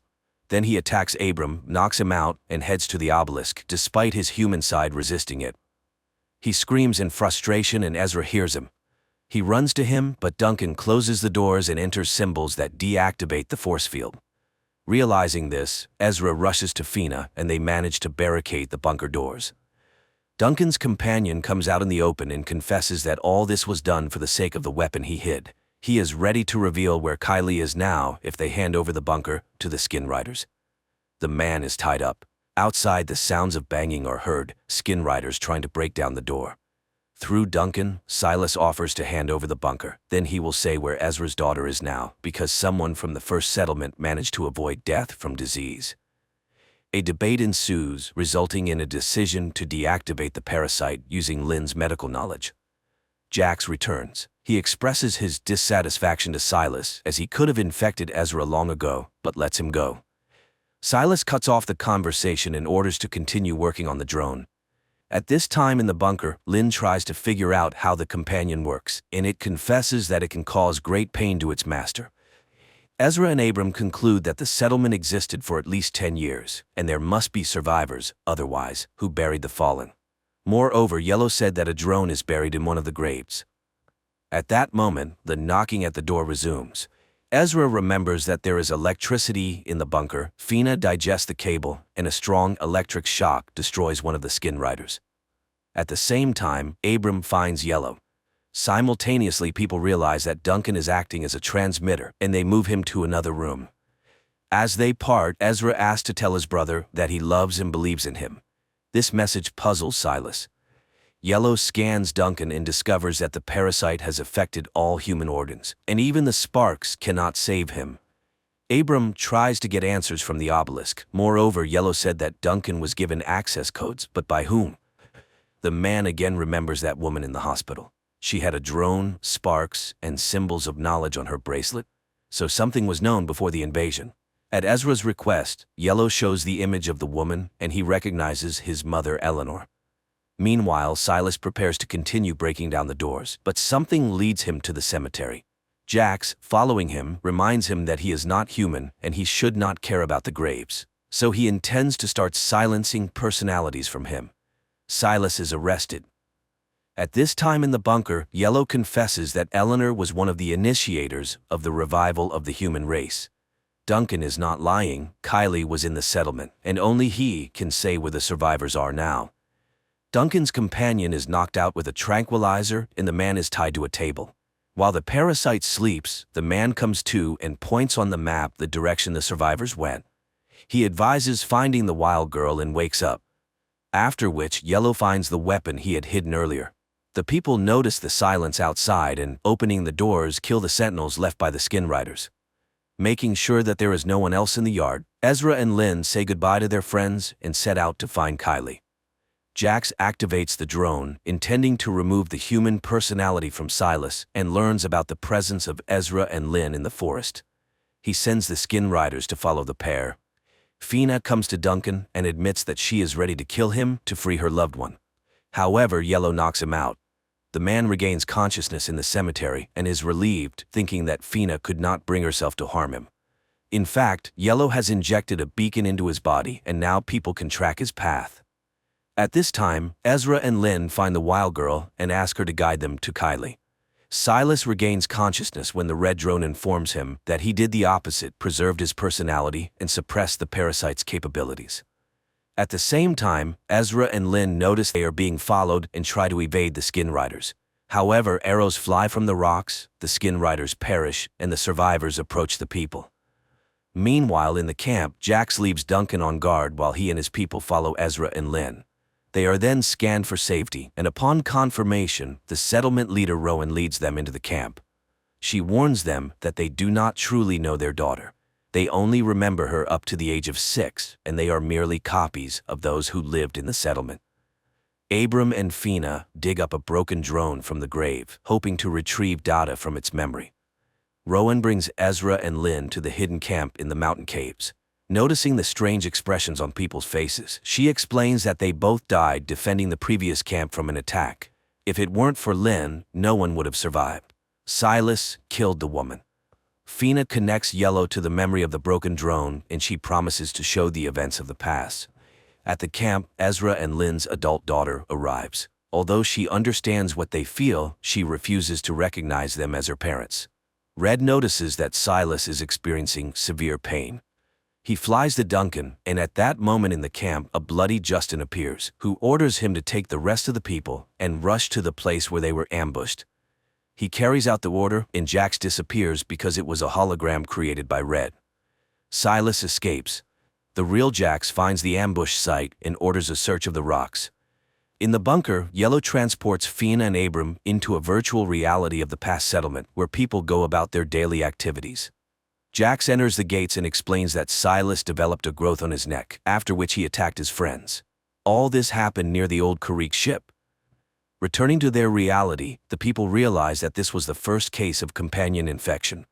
Yellow explains that the parasites create a structure similar to fungal spores. Silas likely inhaled them. The parasites themselves were brought by the Karricks, who were their carriers before humans. Meanwhile, a boy from the survivors, Thomas, carelessly falls into the hands of Justin. Silas begins to experience severe pain. Red tries to alleviate his condition and notices Duncan rushing towards the bunker.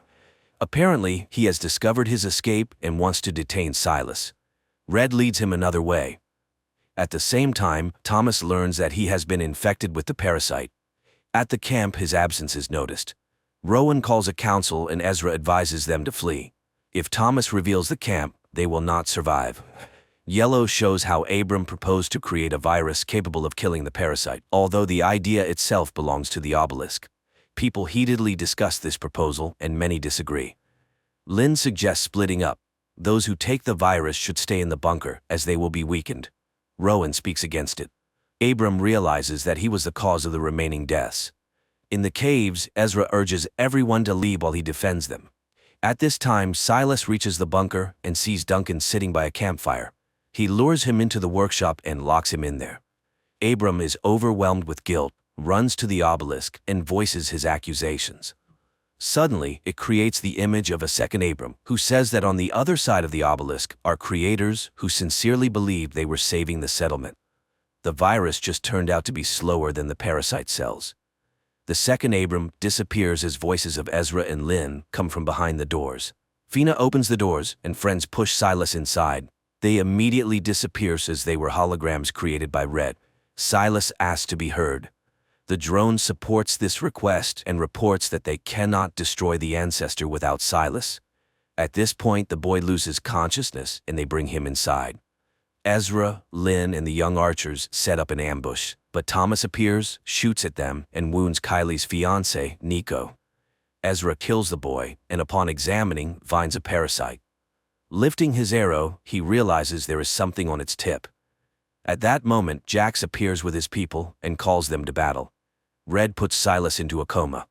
Meanwhile, Lynn and Kylie bring the injured Nico inside. Justin orders his man to watch the backup entrance to the cave. Lynn starts treating Nico, but the worst part is that the arrow tip might have a parasite larva. The boy then demands to be killed, as Lynn herself set such rules. Duncan tries to call any of the skin riders for help, and Yellow explains to Fina and Abram that the parasite is killing Silas so that he cannot reveal the way to the progenitor. Then Red admits that he can link the minds of Abram and Silas, which might help reveal the secret. At this time, Kylie decides to help her father patrol. The girl recalls the past and calls Jax his best friend, which greatly surprises Ezra. And his urge to kill arises because the parasites are very afraid that the human inside might take over if he remembers his attachments. Father and daughter return to the cave, and Ezra proposes that his wife, daughter, and Nico take another road while he guards them. After heated arguments, they head to the second exit. Abram enters Silas's mind and finds himself in a church. It turns out that the boy's mind considers the church a sanctuary. Abram admits that Silas will no longer come to himself, and he himself describes the way to the lake of the progenitor. The parasites are interconnected precisely through it. It is the source of their energy, strength, and knowledge. Silas knows for sure humanity will not survive if the lake does not disappear. Ezra resorts to trickery, and Kylie kills a lurking skin rider. The father bids farewell to everyone and stays in the cave. At the same time, Abram and Fina develop a plan to destroy the progenitor. Yellow explains that the weapon consists of 3 parts. 2 of these are standalone weapons, capable of operating independently of each other. However, the top part is dangerous for humans themselves, so it is discarded.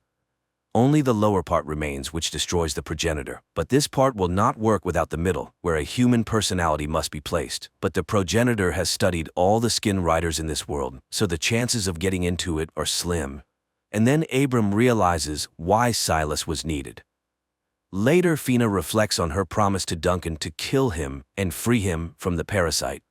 Then, Yellow admits that her husband is in the workshop in the yard. The woman arms herself and heads to the yard, but just as she is ready to open the door to the workshop, a skin rider enters the yard and releases Duncan. Fina tries to stop the men, but Duncan reminds her that she cannot kill him and leaves. At this time, Abram comes to Silas again and explains that they need his help. Jax decides to attack, realizing that Ezra is the only defender of the camp. He orders his men to engage him while he himself follows the trail of Lynn, Kylie, and Nico. Nico is losing strength, and Lynn decides to make a stretcher, although the boy asks to just leave him. And Ezra sets up an ambush, and one by one eliminates the skin riders, then follows the trail of his wife. Nico transforms and grabs Lynn by the throat. He is ready to kill the woman, but Kylie interferes. The boy's companion admits that the girl is very dear to him, but he cannot indulge the carrier's weaknesses, and when Nico raises his sword, Kylie shoots him. Ezra catches up with them, not knowing that Jax is monitoring their reunion, but he receives a message about Silas's betrayal, and Jax leaves. Silas asks Abram to wait for his death, take his crystal, and insert it into the weapon. Then he will be in the middle part and can help. Abram does not fully understand how it works, but thanks Silas. They say goodbye. Abram comes to his senses when Silas dies, and Jax catches up with Duncan and his men by the lake. After a dispute, he orders everyone to stay in ambush, and he and Duncan will dive to the progenitor. Meanwhile, Lynn and Ezra bury Nico and console their daughter. Simultaneously, Fina and Abram bury Silas. Later, the groups meet, unaware that a black drone is watching them, which takes off above the earth and heads for a spacecraft.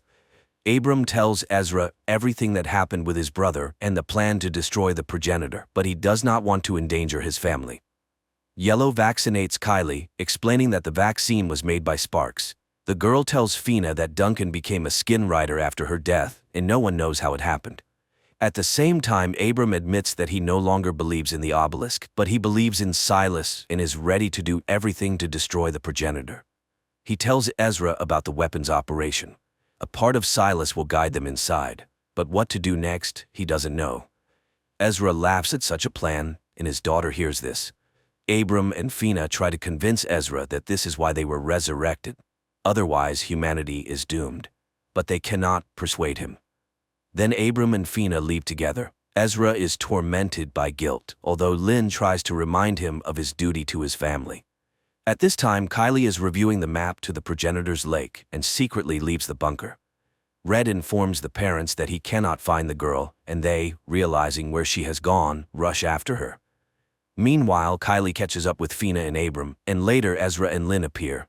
Thus they all come together again. But at the lake itself, they fall into an ambush by the skin riders. A battle ensues in which the group of survivors wins, but Abram is seriously wounded. However, Kylie has sparks with her, and she suggests releasing them into the lake. As they start doing this, Duncan emerges from the water and shoots Lynn and Kylie. Fina, under the cover of a shield, rushes to him, and they both disappear under the water. Ezra releases the sparks and brings the wounded into the water. Then a wounded Fina emerges, saying she couldn't overcome Duncan. Ezra dives and finds a wounded Duncan, who has reverted to his true self before death. He apologizes and loses consciousness, and Ezra sees in front of him a glowing something with crystals and fits the lower part of the weapon onto one of them. Then he inserts Silas's little crystal into the middle part of the weapon and looks for the place where it needs to be placed. But then Jax appears. He has always hated his carrier and all humans, and he will not let the progenitor be destroyed. The men engage in combat, and just as Jax is about to win, the revived Duncan attacks him. Ezra finds the right crystal and fits the middle part of the weapon onto it, and suddenly finds himself in a room where he is met by Silas. The brother explains that they are inside the progenitor, and only he could create this home in this place. He is a Trojan horse from which destruction will enter the progenitor. Ezra picks up the box with the symbol of knowledge from his mother and realizes that it is a detonator. The brother says goodbye to him, and when Jax appears, they activate the bomb. Ezra finds himself in the cave where the progenitor is destroyed, to Jax's great sorrow. The man emerges and finds his loved ones healed.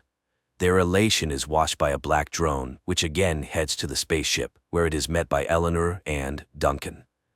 They realize that the deed is done and humanity has a chance.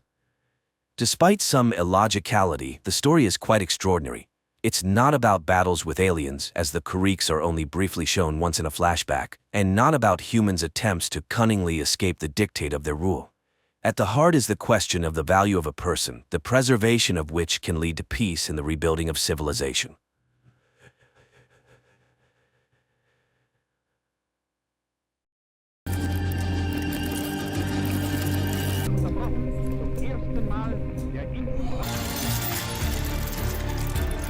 The movie begins in Leningrad in 1940. A young woman named Anya works as a seamstress in a factory where a young machinist, Vasily, who is very serious, notices her and even asks her to introduce him to her only relative, her brother Peter. However, Anya asks for a little more time, and the young man agrees to wait until the next day. But as the girl leaves for her lunch break, he quietly follows her, admiring her. Anya walks down the street, looking at a dirigible hovering above, from which German journalists are filming the city below. At this moment, a tram driven by Peter pulls up to an intersection. Suddenly, Anya realizes that a fast-moving truck is about to crash into the tram, and her brother will likely perish. Frozen in fear, she suddenly emits light waves that lift the truck into the air and throw it away from the intersection. The tram's windows shatter, injuring people, but a major accident is averted. This entire incident is captured on film by the journalists in the dirigible. As the shocked people try to recover, Peter jumps out of the tram, grabs Anya, and quickly takes her away. The girl regains consciousness in their shared room. Peter packs their belongings, urging his sister to flee Leningrad, although she is reluctant since they have already had to move several times due to her supernatural abilities manifesting at the most inappropriate times and attracting the attention of the authorities. Peter asks her to control her powers, but Anya is unable to master them as they are beyond her control. At that moment, representatives of the People's Commissariat for Internal Affairs burst into the room and arrest the siblings. An investigator named Ivan arrives at the scene. He interviews the victims, and one of the women recalls the strange girl standing at the crossroad. Back at the office, Ivan begins interrogating Anya, but she cannot provide any concrete information. She insists it was just an unfortunate accident, and then Ivan shows her photos from their previous residences where strange incidents and destruction occurred, prompting the siblings to move hastily. The investigator is willing to believe she is not a criminal, especially since he has also witnessed something very strange in his life. However, Ivan is unable to elaborate as his superior, Petrov, who turns out to be his father-in-law, takes Anya and leads her to the secret facilities managed by Professor Ilinsky. The scientist welcomes the girl, explaining that she is special and now they will study her abilities. However, Anya refuses to cooperate until she sees her brother, and Ilinsky promises to arrange a meeting for them. Meanwhile, Ivan cannot calm down, although Petrov, who is also his father-in-law, demands he forget the incident and focus on other matters. He had already barely managed to suppress his absurd report about an incident in Madrid. Returning home, Ivan tries to tell everything to his wife Vera, but she asks him to take a vacation and forget everything that happened. The action shifts to 1936. A group of Soviet soldiers, including Ivan, engages in battle with Spanish fascists in Madrid. Suddenly, a man in a strict coat and hat, wearing a strange mask, appears before them. Looking at the soldiers, he utters something incomprehensible, after which Ivan's comrades start shooting themselves one by one. Only Ivan finds the strength to shoot at the man in the mask. The man quickly disappears, leaving Ivan amidst his fallen comrades. The year is 1940. A man in a mask named Neumann and his assistant Katerina arrive in Munich, where the woman meets a Jewish boy named Baruch on the street, who plays chess brilliantly. She offers him a ride with them, noting he can always leave if he does not like their school. An orphan agrees and gets into the car, where Neumann utters several hissing words, causing Baruch to fall asleep instantly. Neumann agrees that the boy is brilliant, but by no means possesses superpowers. However, Katerina is determined to help the boy. Meanwhile, in Moscow, Professor Ilyinsky leads Anya to the laboratory where she will be studied, and fulfilling his promise, brings her to a cell to see her brother. Peter again asks her not to show her abilities, and she promises to write to him. Baruch is brought to an ancient castle owned by Neumann. The boy is laid in a hammock in a hall inhabited by many other teenagers, but when the adults leave, he wakes up and is frightened by the dark silhouettes surrounding him. Back in Moscow, Professor Ilyinsky leads Anya to a separate room, more like a cell, and locks her in there. He then reports to Petrov that he has never seen anything like it. The girl is a scientific discovery, a unique case, to which the chief objects. She is a new weapon. Later, Anya is subjected to various tests, but she shows nothing special. Ivan cannot forget the incident, studying everything related to the strange explosion. The video footage of the accident also reaches Neumann, and he decides to fly to the USSR. There, the man is taken to meet with Professor Ilyinsky. Neumann introduces himself as a worker from the Ahnenerbe organization and immediately determines that the professor is terminally ill. He offers to ease his pain if the professor allows him to speak with Anya. Ilyinsky does not believe in his abilities, but Neumann utters something, and glowing waves emanate from him, enveloping the professor, causing him to lose consciousness.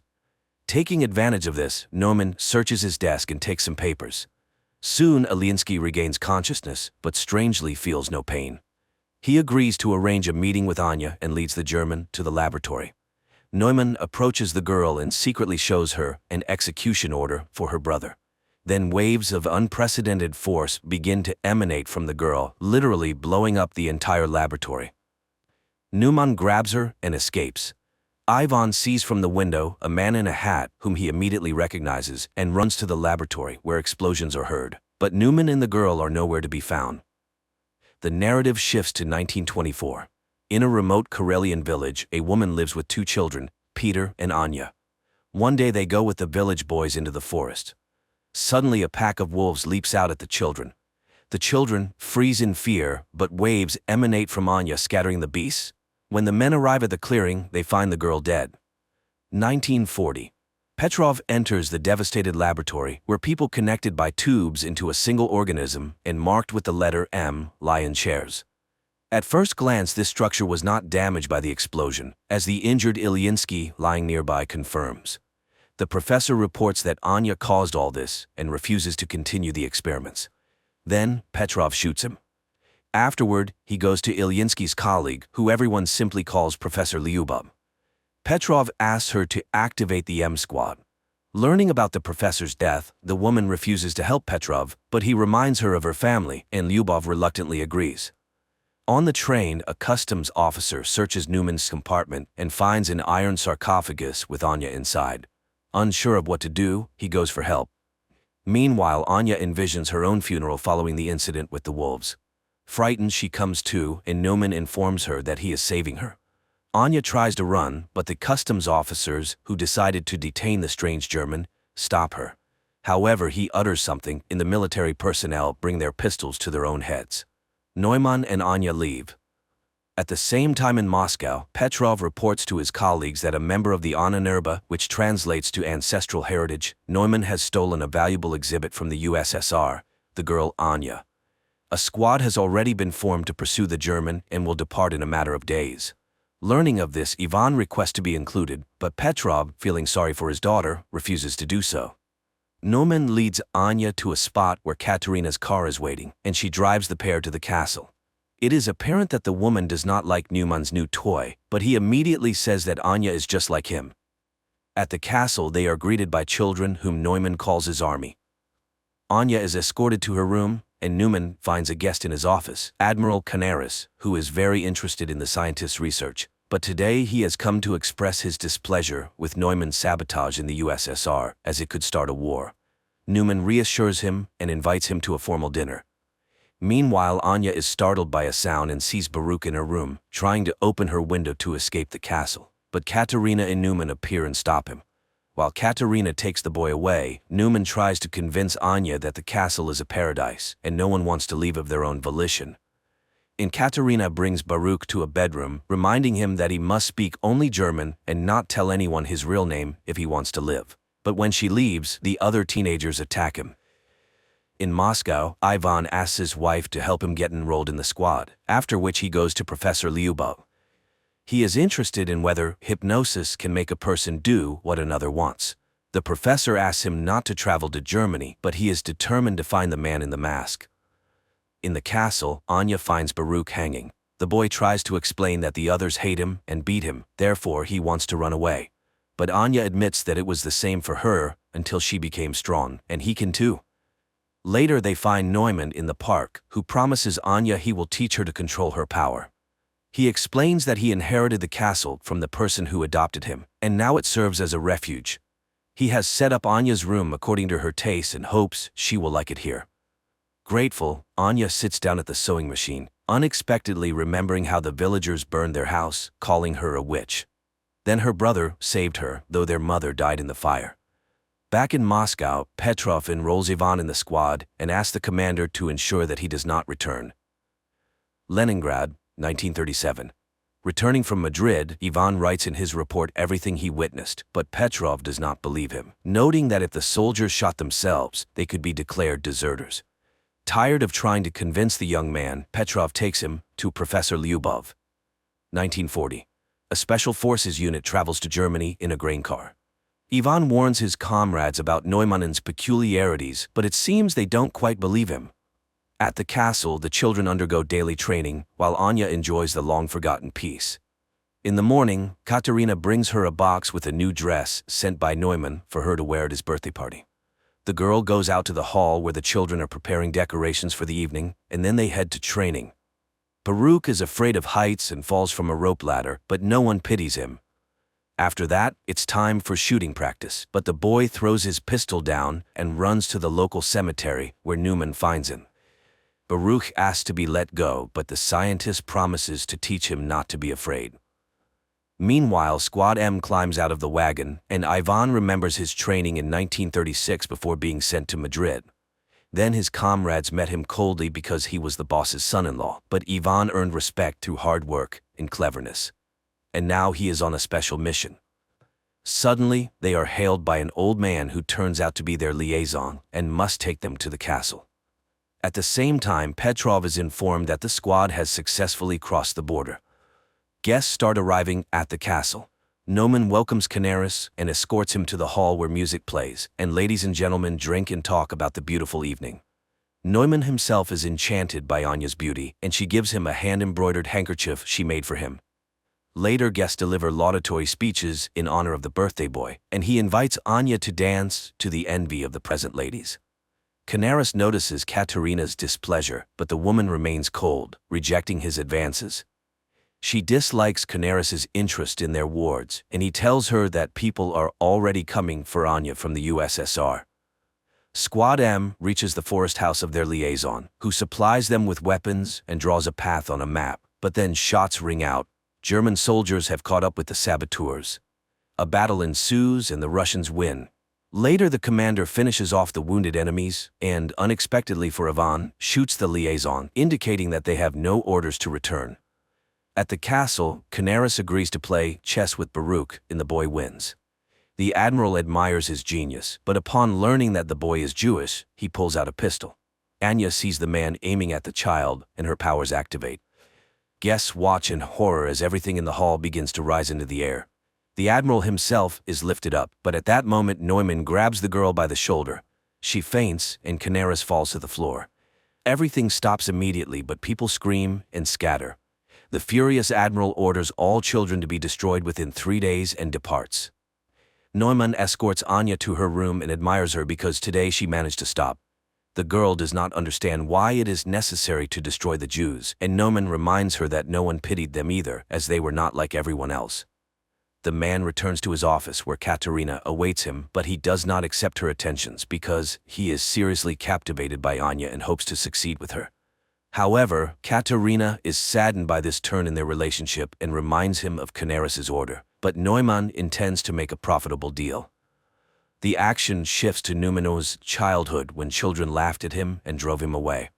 His parents were forced to put a mask with a digital lock on him so he couldn't harm anyone, and the boy suffered greatly from this. One day his father complained to the landlord that his son was hindering his ability to fulfill his duties as a tenant, and the man came to see the unusual child. They explained to him that Neumann scared all the guests and caused his father to lose a finger. The year is 1940. The morning after the dinner, Anya goes out to the hall, but the servants who witnessed yesterday's incident look at her warily. Then the girl goes to the park where she is met by an armed Katerina, but seeing the guards, she returns to the house. Later, Neumann conducts a meditation for the teenagers, asking Thor to give them strength. Anya sees this and asks for permission to start training. Neumann orders Katerina to stay at the castle and wait for guests, and he takes Anya away. Meanwhile, the squad continues to move through the forest. Soon they find a rubber boat at the prearranged place. Neumann puts Anya on his personal plane and takes her to his parents' house. Landing, they walk across a bridge and suddenly Neumann asks the girl to remember her brother. Her powers activate. Water rises up, carrying fish and creating a reverse waterfall. But then the man calls her, Anya comes to her senses, and everything returns to normal. However, now she can use her powers when she needs to. Soon they enter an old house and Neumann recalls how he was taken from his father's home. Lastly, his mother writes down the password to his mask on a piece of paper, and little Neumann leaves their lives forever. In the present, he tells that his father was a harsh and cruel man, often beating him and his mother, so he promised himself that his child would never be unhappy.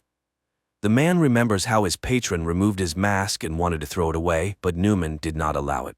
The man informed him that he would now take care of him, but he must trust him. Soon they arrived at the castle, where the patron confessed that every person has the right to be happy, and the boy lived for the first time like a normal child. But a year later, war came. His patron went away on business, and their home turned into a hospital. Neumann helped as best he could. Once he had to assist in the amputation of a leg. The soldier was in great pain, and then Neumann activated his powers and relieved the poor man of his suffering during the operation. Later he confessed to one of the nurses that he loved her. The adult woman laughed at the boy but said she loved him too. But one day he caught his nurse with one of the recovering soldiers, and in a fit of rage he made the soldier kill himself with a hammer. They caught him, gagged him, tied him up, and took him away from the castle. In 1940 he tells Anya that his parents died, so he is so happy to have found her. The girl lights candles in the fireplace, using her new powers, which delights Neumann. They drink wine and then become close. At night, Anya dreams where Baruch dies and wakes up terrified. She asks Neumann to return to the castle. Meanwhile, the squad reaches the river. One of the soldiers is wounded and runs out of strength. Then he takes his own life so as not to be a burden to his comrades. Only 3 remain, but they still row towards the castle. And there Katerina, who can't sleep, reminisces about the past when she helped her mother, who worked in a psychiatric hospital, where one day they brought in a tied-up boy named Neumann. She then freed him, and he promised never to harm her. The year is 1936, Leningrad. Petrov attends a lecture by Professor Ilinsky, where he discusses a significant discovery in the field of controlling human memory and emotions. Ilinsky's colleague, Professor Lubov, is inspired by the future changes, as people with good mental health will be able to work better and create a brilliant future for themselves and their children. The Project M envisions a new society where happy people with immense productivity and willpower will live. Petrov asks about the use of these discoveries in the military sphere, arguing that if a new society is to be built, it must be able to defend itself. However, Lyubov categorically opposes totalitarianism. After the lecture, Petrov offers Ilyinsky full support for their program if he agrees to operate under military auspices. But Ilyinsky sends him to Lyubov as the ideational inspiration behind the project. However, the woman flatly refuses to cooperate with the military. That same day, she is hit by a car in the street. Later, Petrov returns to Ilyinsky, informing him of the unfortunate accident with his colleague, and Ilyinsky reluctantly agrees to cooperate. Again, 1940-year Germany. The three remaining members of the squad reach the castle's territory. Surprised by the lack of security, they enter the premises. Petrov receives a summary of incidents in a specific area of Germany and realizes that everything is going according to plan. His boss is horrified. His people have left a very noticeable trail, which could easily lead to the USSR being accused of provocation. But Petrov assures him that everything was planned this way and there will be no international conflict. At that moment, his daughter calls and he rushes home. The squad members reach the castle and, splitting up, begin to explore the premises. Meanwhile, Petrov finds Vera in a hysterical state. She is going mad with worry for her husband, and the father decides to take action. At the same time in the castle, Katerina reads a book to the children, and seeing her nervousness, they calm the woman. She orders lights out and leaves, just as Ivan enters the hall from the other side. Seeing the children in front of him, the man lowers his weapon and leaves. The children remain motionless. The soldiers continue to explore the castle, and now the squad leader enters the hall with the children. But he does not lower his weapon and prepares to shoot. Then the children attack first. The commander fires in all directions, but the teenagers throw their clothes at him and knock him down. The eldest orders the pistol handed to Baruch to kill the enemy, but the boy cannot shoot the man, and the man manages to wound him with a knife before being killed. The children carry the bleeding Baruch to the bedroom, leaving the soldier's body on the hall floor. The third squad member, a female warrior, finds Katerina's office and engages her in a shootout. Katerina flees, but the woman catches up to her, and they fight. The woman is defeated when Katerina pushes her away. Seeing her opponent unconscious, the German grabs a pistol but doesn't manage to shoot because Ivan appears. Threatening him with a pistol, the woman captures him. In Moscow, Petrov brings his daughter to Professor Lyubov and asks her to erase the girl's memory. Lyubov is outraged by this request, as the love for a husband is the most precious thing in Vera's life. However, under military pressure, she agrees and performs the necessary manipulations, while Petrov's subordinates methodically clear their apartment of photographs and items belonging to Ivan. But one photograph falls under a chest of drawers, and the soldier does not notice it. After the procedure, the girl regains consciousness but does not remember her husband at all. At this time, the teenagers attack Ivan, not noticing Katerina, and wound him in the arm. The woman drives off the aggressive children and escorts the wounded man to Neumann's office, where she admits to Ivan that she recognized him because she had seen him in Madrid. He asked why her master kidnapped Anya. Could it be that he wants to use her in the war? Katerina assures him that he still doesn't understand. People are petty and greedy creatures fighting for power. Neumann is unique. He is ready to seize all power on earth to save the world from war. Meanwhile, Neumann and Anya arrive at the castle and find a wounded woman on the threshold. The scientist finishes her off with a pistol while Anya runs to the bedroom to the teenagers and finds Baruch dead. At this time, Ivan is bandaging himself while Katerina explains that they teach the children survival by developing their skills, because their destiny is to save the world under Neumann's leadership. The woman offers to help him escape if he will help her, but before Ivan can hear her out, Neumann enters the door. The Russian immediately picks up a pistol and takes the woman hostage. However, the German informs him that he does not care about her fate, which visibly upsets her. At that moment, Anya runs into the office and uses her power to knock Ivan off his feet, but when she recognizes the man, Neumann quickly takes her away, leaving the Russian with Katerina. In Moscow, Professor Lyubov mourns Ilyinsky when Petrov brings her folders with the names of the condemned, whom she can save by including them in Squad M. She remembers how after the accident, Ilyinsky came to her in the hospital. The man was shocked to learn that she had been mutilated by the military, but he was frightened and could not refuse to cooperate. Now the woman is alone and forced to make difficult decisions. She takes out a vial of M activator and recalls Ivan's story about the man in the mask. After his return from Madrid, she worked with his memory, suggesting removing the traumatic memories of his comrades' deaths. But Ivan refused to erase his life. And now the young man is chained in a cell in the castle of the man in the mask. Later, Anya visits him, accusing him of killing Baruch, but the boy denies it, and he is not particularly interested in her fate. He only wants to destroy Neumann because all evil comes from him. He hypnotizes children, turning them into killers. Their conversation is interrupted by Naumann's appearance. After sending Anya away, he thanks the young man for revealing his vulnerability, as he is the only one who could stand up to him. To prove it, the scientist shows the finger shot off by Ivan in Madrid. He too is special, and Neumann really wants the Russian to join his side. Yes, he killed his friends, but it was war. He came to Annenurba to find gifted people. Anya is like him, and they are the future. He asks Ivan to admit why he is immune to his hypnosis. Then Ivan reveals that there is a whole squad like him, Squad M. There are many of them, and they will all be here soon. So Neumann cannot hide. After talking with Ivan, Neumann finds Anya in the castle's backyard.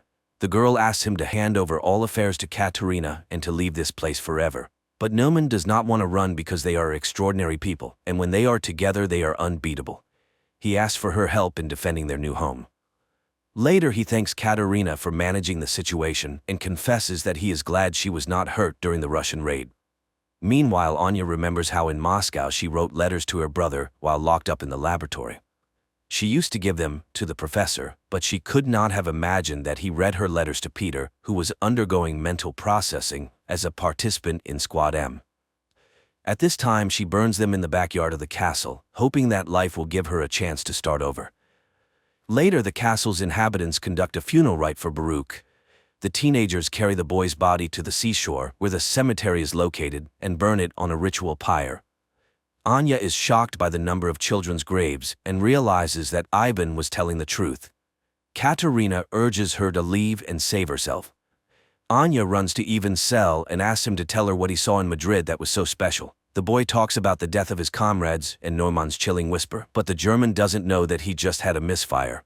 He is not special and survived only because of the pistol's malfunction, but if Neumann finds out, he will kill him immediately. And only Anya can stand up to him. Out of the darkness comes Katerina, who has heard everything. She will let them go if they leave forever. Neumann is planning to sell the children to Canaris, and Anya can do nothing about it. They are weapons, and it is high time the Russian understood this. But Anya runs away while Katerina frees Ivan from his chains and advises him to make sure the German never finds them. Meanwhile in Moscow, Petrov enjoys his daughter's good mood, hoping she will meet another man, marry, and give him grandchildren. The girl is lively and cheerful, unaware that the photo under the dresser awaits its moment. At this time, Neumann orders the Russian man to be killed, and he goes to look for Anya. Meanwhile, Katerina leads Ivan to her car, where Neumann's guard catches up with them. He engages in a fight with the Russian, and when he is about to kill him, Katerina attacks the guard. The guard is much stronger, and Katerina has to shoot. The teenagers hear the sound and run into the courtyard while Katerina puts Ivan in the car and drives him away from the estate. Neumann finds Anya at the cemetery. The girl asks him to let the children go, but he refuses. They are insignificant to him because he hopes to build a new world using their combined powers. Moreover, they will definitely have a son who will be the strongest and greatest on the planet. Hearing this, Anya wants to leave. Then Neumann sees Katerina's car and realizes what she is about to do. He puts on his quantum mask, which greatly amplifies the power of his voice, and begins to speak while Ivan stands on the car step and aims an assault rifle at him. The mask works. Katerina's car loses control and crashes from a high cliff into the water, but Ivan manages to jump from the step and survives. Then, members of the second Squad M, who were heading to the castle, covering for the distracting maneuvers of the first squad, open fire on Neumann. But the soldiers are programmed for total destruction, and one of them engages in a fight with Ivan, not realizing he is an ally. The young man has to kill the soldier. Neumann asks Anya to activate her power, and the girl begins to do so when she recognizes one of the soldiers as her brother. Neumann is knocked down by her force, rocks crash from the sky, and the girl runs to Peter, realizing that this time he is indeed dead. Anya's powers activate again when Newman falls from Ivan's shot. The girl mourns her brother as teenagers appear on the road. Ivan grabs Anya and drags her away while the children pick up Newman's body and carry it into the castle. The Russians run to the airplane and manage to take off at the last moment. 9 months later, Newman, who survived the injury, listens to Hitler's speeches and experiments with a new kind of influence on people, broadcasting his voice through radio equipment. Meanwhile, in Anya's native village, a bearded Ivan arrives from the woods as his woman is about to give birth. Pregnant Anya is dragged into the village where women come to help. As the birth proceeds, an announcement about the start of the war with Germany is broadcast from the speakers. Later, surrounded by streams of power, Anya gives birth to a healthy baby boy. Newman is immediately informed by a fortune-telling girl. Then one of the villagers recognizes Anya and hurries to tell his fellow villagers whom they have just helped. But Ivan stops him when bombers appear in the sky, from which a large number of paratroopers descend. I can make you very special. Hundreds of years ago, people completely exhausted the planet's resources, leading to a total degradation of the population. The best scientists took it upon themselves to save the dying world. A renewable energy source was found. However, the greatest danger remained humanity itself. Differences led to divisions between the best and the worst. It was then decided to improve humans as a species. On their 16th birthday, everyone undergoes a procedure that makes them physically perfect. No longer does anyone need to envy others or prove their superiority. Tally is one of those waiting for that day. For now, she is called an ugly, but she has the opportunity to see what she will look like, as she can choose her eye color or skin quality. That evening, she sneaks onto a bridge where her friend Paris is waiting for her. They watch a party in the City of the Beautiful, envying those who are already there. Paris is 3 months older than Tally, and tomorrow he will undergo the operation and move to the city. Tally will have to wait her turn, and she fears that Paris will forget about her. But he assures her that she will always be his squints, and he will always be her nose. He arranges to meet her in a month. The next day, the students gather in the main hall to greet those whose time has come. Dr. Cable talks about all the advantages of being beautiful and calls forward the future beauties. Paris says goodbye to Tally, and a girl named Shay, sitting next to her, notices this. In the evening, Tally returns to her room and remembers how she and Paris met when they arrived at school. He called himself Nose and she called herself Squints. One day the boy hurt his hand and the girl intentionally cut her palm. From that moment on, they shared a mark of ugliness, a scar on their palms, and the belief that they were perfect for each other. The next morning in class, Tally talks about the white tiger orchid, which supplies energy to the cities and decorates the fields. That evening, she undergoes the mandatory scan for her future transformation, where she chooses gold for her eye color and dreams of reuniting with Paris, from whom there has been no news. The day of the arranged meeting arrives. The girl sneaks onto the bridge, but Nose is not there. Tally decides to sneak into the City of Joy. She reaches the outskirts, where a party is in full swing. Suddenly, a mask falls from above, allowing its owner to change their clothing. Tally puts it on, selects a dress, and heads out to search for her friend in streets filled with lights, laughter, music, and celebration. Miraculously, she finds Paris, who barely recognizes her. Even the scar on his hand is gone, though he swore he wouldn't remove it. It turns out that after the transformation, an ugly person's life becomes entirely different, where an eternal friendship oath no longer matters. Tally removes the mask to remind him of herself, but immediately becomes an unwanted presence. She runs, grabbing a rescue vest on her way.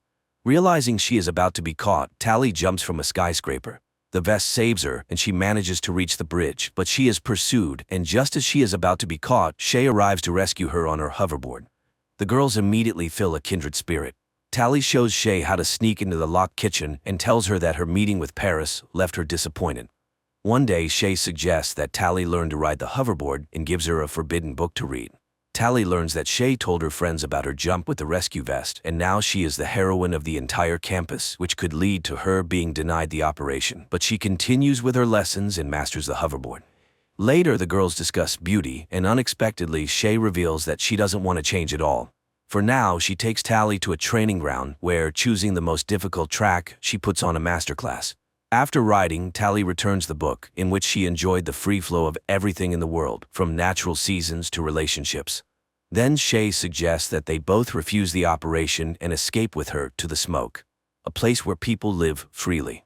She takes her friend to the edge of the school grounds, and after leaving their tracking rings on a branch, the girls fly into the wildlands. Crossing a river, they arrive at the ruins of an old city. Shay shows her the remnants of a roller coaster, lamenting that it is destroyed. She takes her friend to a tall building where they can call her friends from the wild world by lighting a signal fire. Shay explains that in the outside world, people work for themselves, love, and have children. There are even old people there. Everything is like in the book they read. Shay was planning to escape with her friend David when she saw Tally on the bridge and came to her rescue. She wants to read books and have hobbies because after the operation, a person no longer decides how to live.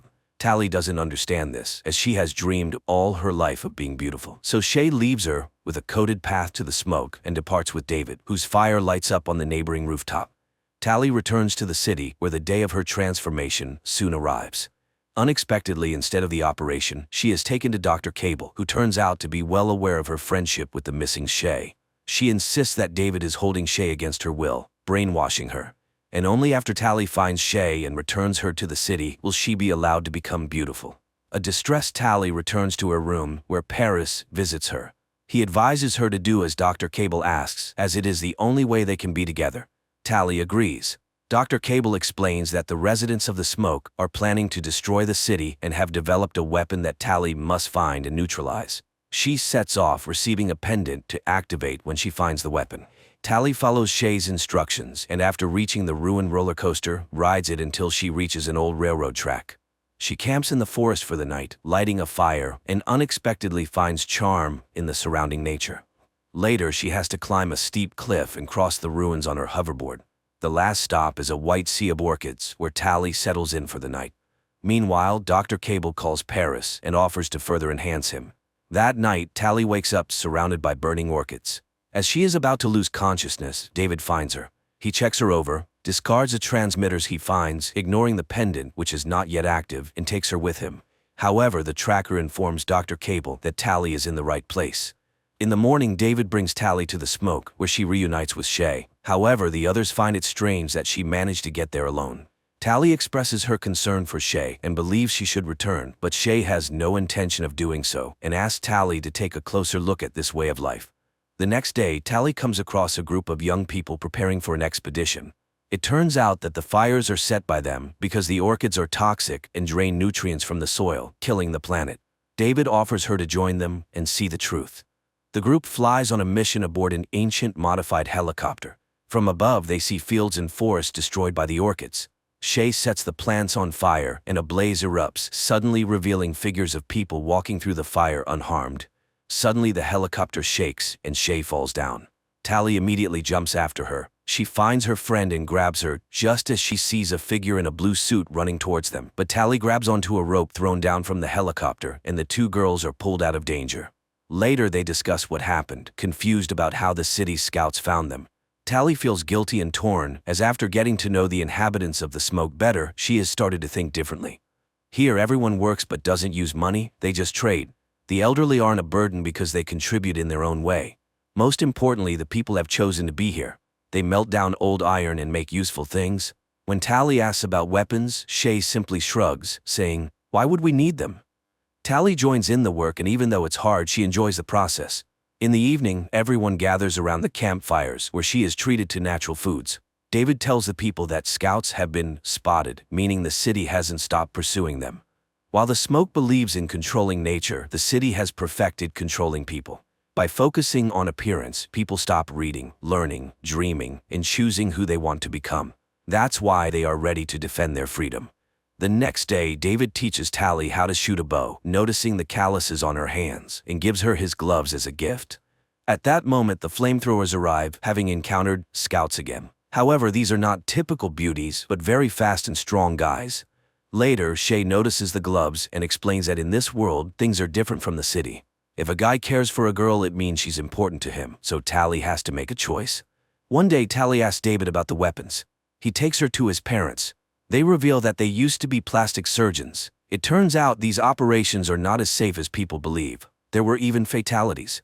While studying these cases, David's father noticed changes in the brain of the beautiful, realizing that after the procedures, people's thinking became clouded and they experienced a false sense of happiness. But only Cable realized the secret was uncovered and they were removed from their work and their research results were confiscated.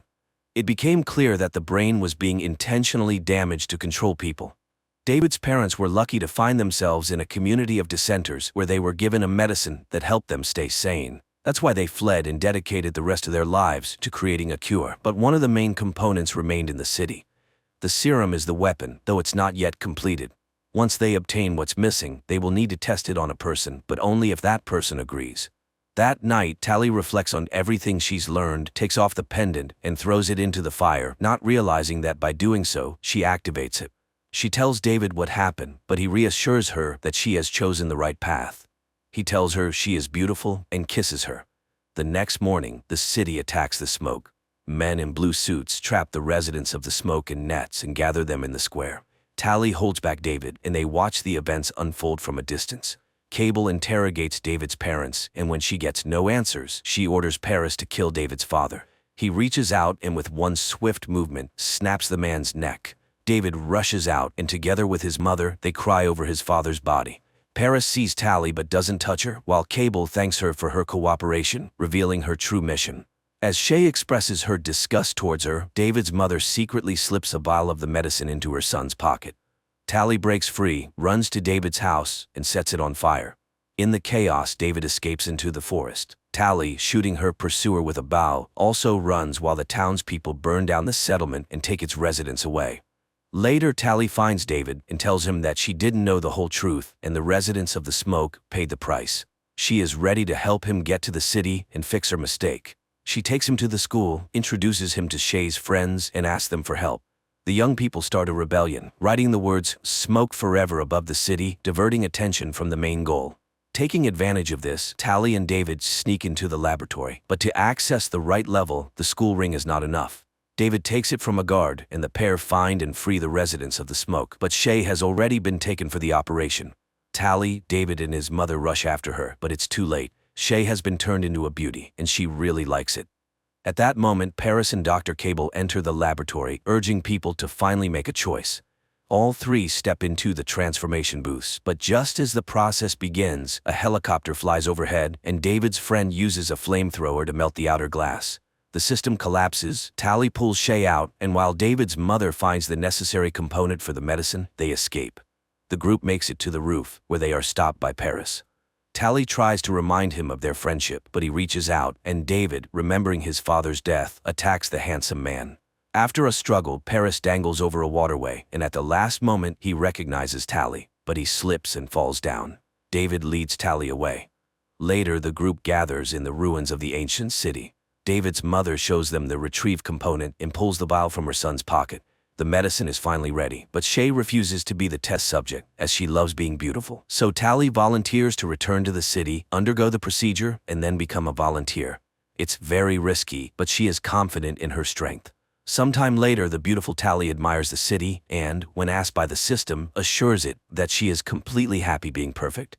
The movie raises more questions than it answers. The city's motivation is unclear, as the beauties produce nothing but self-admiration, and the danger posed by the smoke isn't fully explained. But the visuals allow viewers to simply enjoy the beautiful scenes, forgetting about the absurdities of the plot.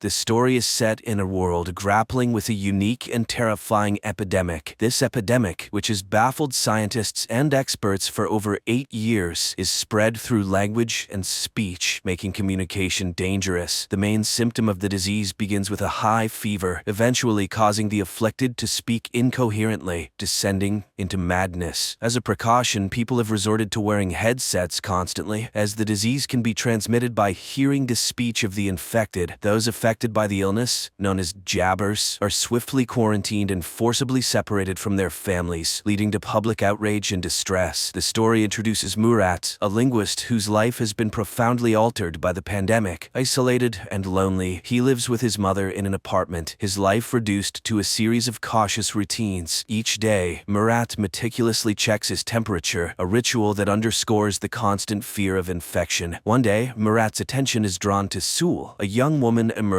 in a book. At a bus stop, time seems to stand still as Murat is captivated by her presence. However, the moment is broken when she notices his prolonged gaze. Realizing he's been staring, Murat awkwardly shouts that no bus is coming and quickly departs, heading back home. The narrative continues as Murat, despite his reluctance, leaves his home to buy soap for his mother. While at the supermarket, he encounters an old woman who suddenly turns around and speaks incoherently, a clear sign of being a jabber. An alarm is triggered, announcing the presence of a jabber and urging people to evacuate immediately. In the ensuing chaos, everyone flees, except for the old woman and a young boy who is left behind without a headset. Murat witnesses the boy's mother crying outside. Driven by a sense of responsibility, Murat bravely re-enters the supermarket, gives his headset to the boy, and makes a narrow escape. Remarkably, Murat manages to avoid contracting the epidemic. Despite his close encounter with the jabber, he experiences a high fever but eventually recovers and returns home unscathed, soap in hand. Meanwhile, Anton, a high-ranking official at AEI, is desperately seeking a solution to the pandemic. He faces a setback upon learning that even young children are susceptible to the disease. However, his interest is piqued when he hears about Murat's incident at the supermarket. Intrigued by the possibility that Murat might be immune, Anton delves into surveillance footage to learn more. He observes Murat collapsing in the supermarket, but later continuing on as if unharmed, which deepens Anton's confusion and curiosity. In another part of the city, Murat visits the home of his mother's friend, responding to a desperate call for help. The friend's son, Arif's father, is exhibiting symptoms of the disease, speaking disconnectedly. Arif, holding on to hope, pleads with Murat to find a cure, believing in Murat's unique abilities. He even suggests collaborating with Murat's friend Ozgur, but Murat informs him that Ozgur has passed away. Arif, skeptical about Ozgur's death due to the lack of a proper funeral and the absence of his body, plans to meet with Errol, a businessman known for trading in information. Arif hopes Errol can shed light on whether Ozgur is indeed alive and assist in their quest for a cure. Meanwhile, Anton takes a deep dive into investigating the mysterious case of the headset left with a child at the supermarket. He discovers that the headset belongs to Murat, a linguist who was working on the pandemic case but vanished after a disastrous fire that claimed the lives of his team. Intrigued, Anton intensifies his investigation. Delving further, Anton uncovers records of Murat visiting the emergency room with severe fever more than 12 times. Using video footage from the supermarket, along with a temperature detector, Anton confirms his suspicions. Murat is immune to the pandemic. He deduces this from the fact that Murat has surpassed the critical threshold of 4 high fever encounters, a significant discovery given Murat's 12 instances. In the meantime, Murat, spurred by Arif's belief in Ozgur's survival, decides to investigate further. He meets a businessman who offers them access to AEI's resources, allowing them to gather information independently and save costs. With newfound determination, Murat boldly infiltrates the AEI headquarters and navigates his way to the information hub downstairs. There, Murat searches for Ozgur's name and is initially disheartened to find records indicating his death. He clicks on the autopsy image,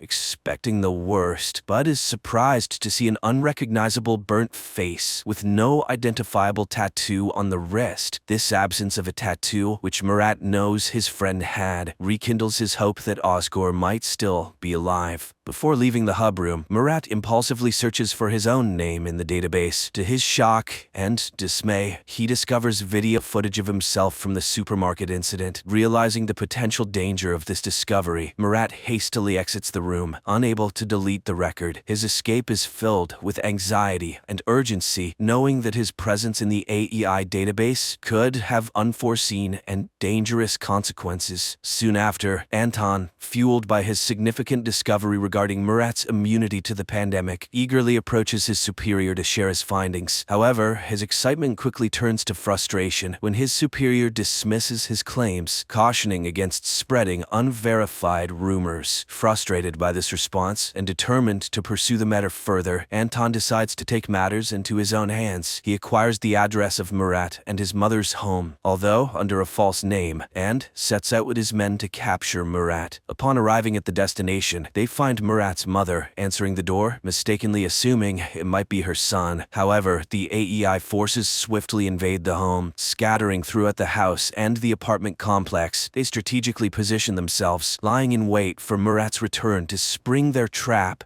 Unnoticed by the AEI operatives, Murat's mother subtly places a prearranged signal on the window, a discreet method of communication between her and her son. She then calmly lights a cigarette and sits down, maintaining an air of composure despite the tense situation. Meanwhile, Murat, who had been waiting for another glimpse of the beautiful girl he had seen at the bus stop, returns home. As he approaches his apartment, he notices the signal from his mother. Realizing the imminent danger, he hesitates at the entrance. Inside, Anton and his team are eagerly anticipating Murat's arrival, ready to execute their well-laid plans. In a moment of inner conflict, Murat grapples with the decision to enter the apartment. His thoughts drift to the beautiful girl, and the realization dawns on him that if he walks into the trap, he might never see her again. This thought acts as a turning point, and in his swift decision, Murat chooses to flee in the opposite direction, much to Anton's dismay. His abrupt departure catches Anton and his men off guard, and they lose track of him in mere seconds. Back at Murat's house, Anton seizes the opportunity to collect Murat's belongings for further investigation, hoping to get more insight into Murat's unique situation. The next morning, as Murat sets out on his search for Ozgur, he is stopped by AEI forces demanding to see his ID. In a moment of tension, as Murat nervously reaches for his ID, a bomb suddenly explodes nearby, causing the AEI forces to scatter and leaving Murat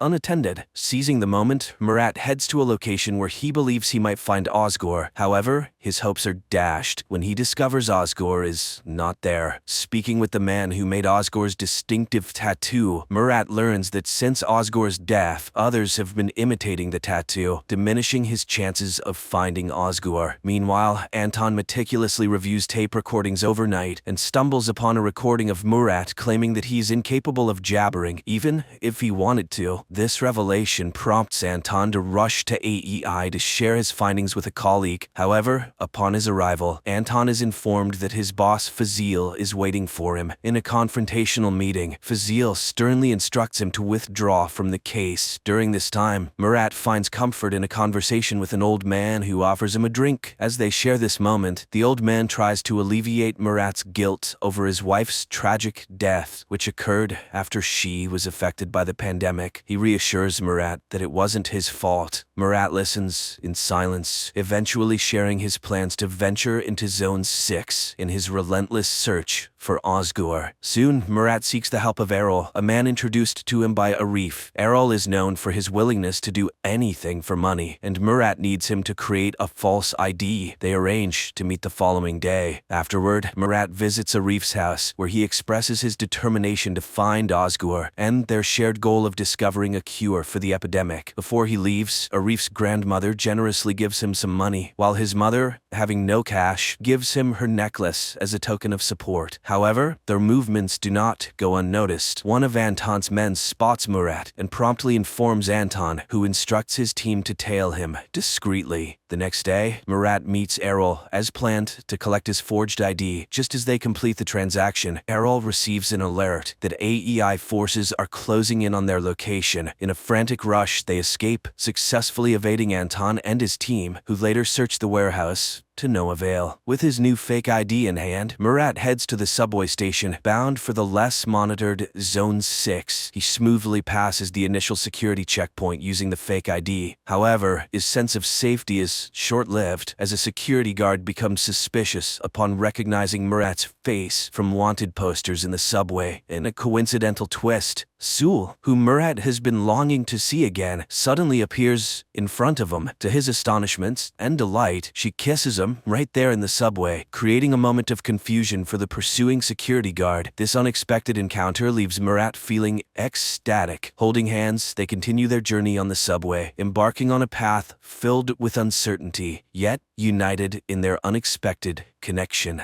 Murat and Sewell, having left the bus stop, navigate through menacing people and areas until they find a secluded rooftop where they can talk privately. On the rooftop, Murat, preoccupied with his quest to find Osgur, is about to leave when Sewell insists he stay for a meal. During their conversation, he learns her name and he expresses gratitude for her assistance earlier. Sewell then reveals her true intentions. She had been following Murat purposefully, hoping to recruit him into her team, P1, which is dedicated to finding a cure for the pandemic. Surprised by this revelation, Murat abruptly leaves, not allowing her to finish explaining. Later, Murat returns to the home he shares with his wife, where he is flooded with memories as he wanders through each room. That night, he dreams of himself torn between his wife and Sewell, symbolizing his internal conflict. The next morning, Murat's search for Osgur takes an unexpected turn when he is kidnapped by masked individuals who question his identity and affiliation with the AEI. At this critical moment, Sewell intervenes, assuring them that Murat is not with the AEI and is on a personal mission. Murat convinces them of his intentions, and they agree to share information if they cross paths with Osgur. Sewell then brings Murat to his studio where she works, and after apologizing for the earlier misunderstanding, she hosts a podcast. In the broadcast, she discusses the AEI's cruel practices, relating them to the unjust death of her boyfriend, and concludes by emphasizing the importance of finding a cure to end the crisis. Meanwhile, Anton retreats to his house, where his wife and son are quarantined in the basement due to the pandemic. While there, Anton senses he is being watched. Upon investigating, he finds no one, unaware that Fazil's right-hand agent is covertly observing him from a hiding spot. Somewhere else, Murat and Sewell's journey through the pandemic-stricken streets of the city continues. While walking downtown, Murat demonstrates his unusual resistance to the pandemic by briefly removing his headset near Jabber's, showcasing how his skull heats up without experiencing the usual symptoms. This unique ability intrigues Sewell, who sees potential in Murat's immunity. That night, Murat stays at the studio with Sewell, and upon waking up the next morning, he finds himself surrounded by the team Sewell had mentioned. The team members introduce themselves and request Murat's assistance. Initially hesitant, Murat warms up to the idea when Sewell assures him that joining the team could aid in his quest to find Osgur. As part of their ongoing search for Osgur, Murat and Sewell come across a hotel displaying the symbol that Murat associates with Osgur. They decide to investigate by entering the hotel and seeking an audience with the hotel's boss. However, their encounter quickly turns dangerous. In a moment of quick thinking, Murat leverages his past experience and knowledge of recording voices to offer the boss a rare tape. This move impresses the boss, diffusing the tension and earning them a chance to sit and talk. As Murat and Sewell are about to explain their quest for Osgur, their conversation is interrupted by a lady entering the room to deliver an item and collect payment. After she leaves, the boss encourages them to continue. Murat and Sewell reveal their search for the person associated with the symbol they possess. To their surprise, the boss informs them that the lady who just left was the one who brought the symbol to the hotel. Reacting quickly, Murat and Sewell rush outside to catch the lady, but they are too late. She drives away, showing no interest in engaging with them. This missed opportunity leaves Murat and Sewell with more questions than answers as they continue their journey in the uncertain and dangerous world. My friends, the continuation of the story is now on the screen in front of you.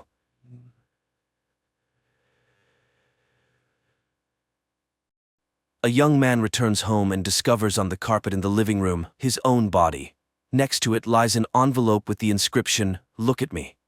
The initial shock is replaced by curiosity as Alex finds a flash drive in the envelope, which he immediately plugs into his computer and on the screen sees just himself.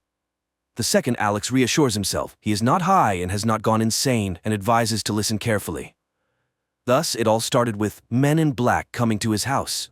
Rebecca, an employee of a private scientific research institute of advanced technologies which cooperates with the National Security Agency of the USA, has a very tempting offer for Alex. But first, Alex must sign non-disclosure agreement, for which Rebecca offers a check for a substantial amount. Having signed the papers, Alex learns the story of an American unregistered satellite which the USA did not launch. Strangely enough to admit, the satellite is allegedly from the future and contains a coded message inside. If Alex agrees, he will be put to sleep and delivered to the laboratory.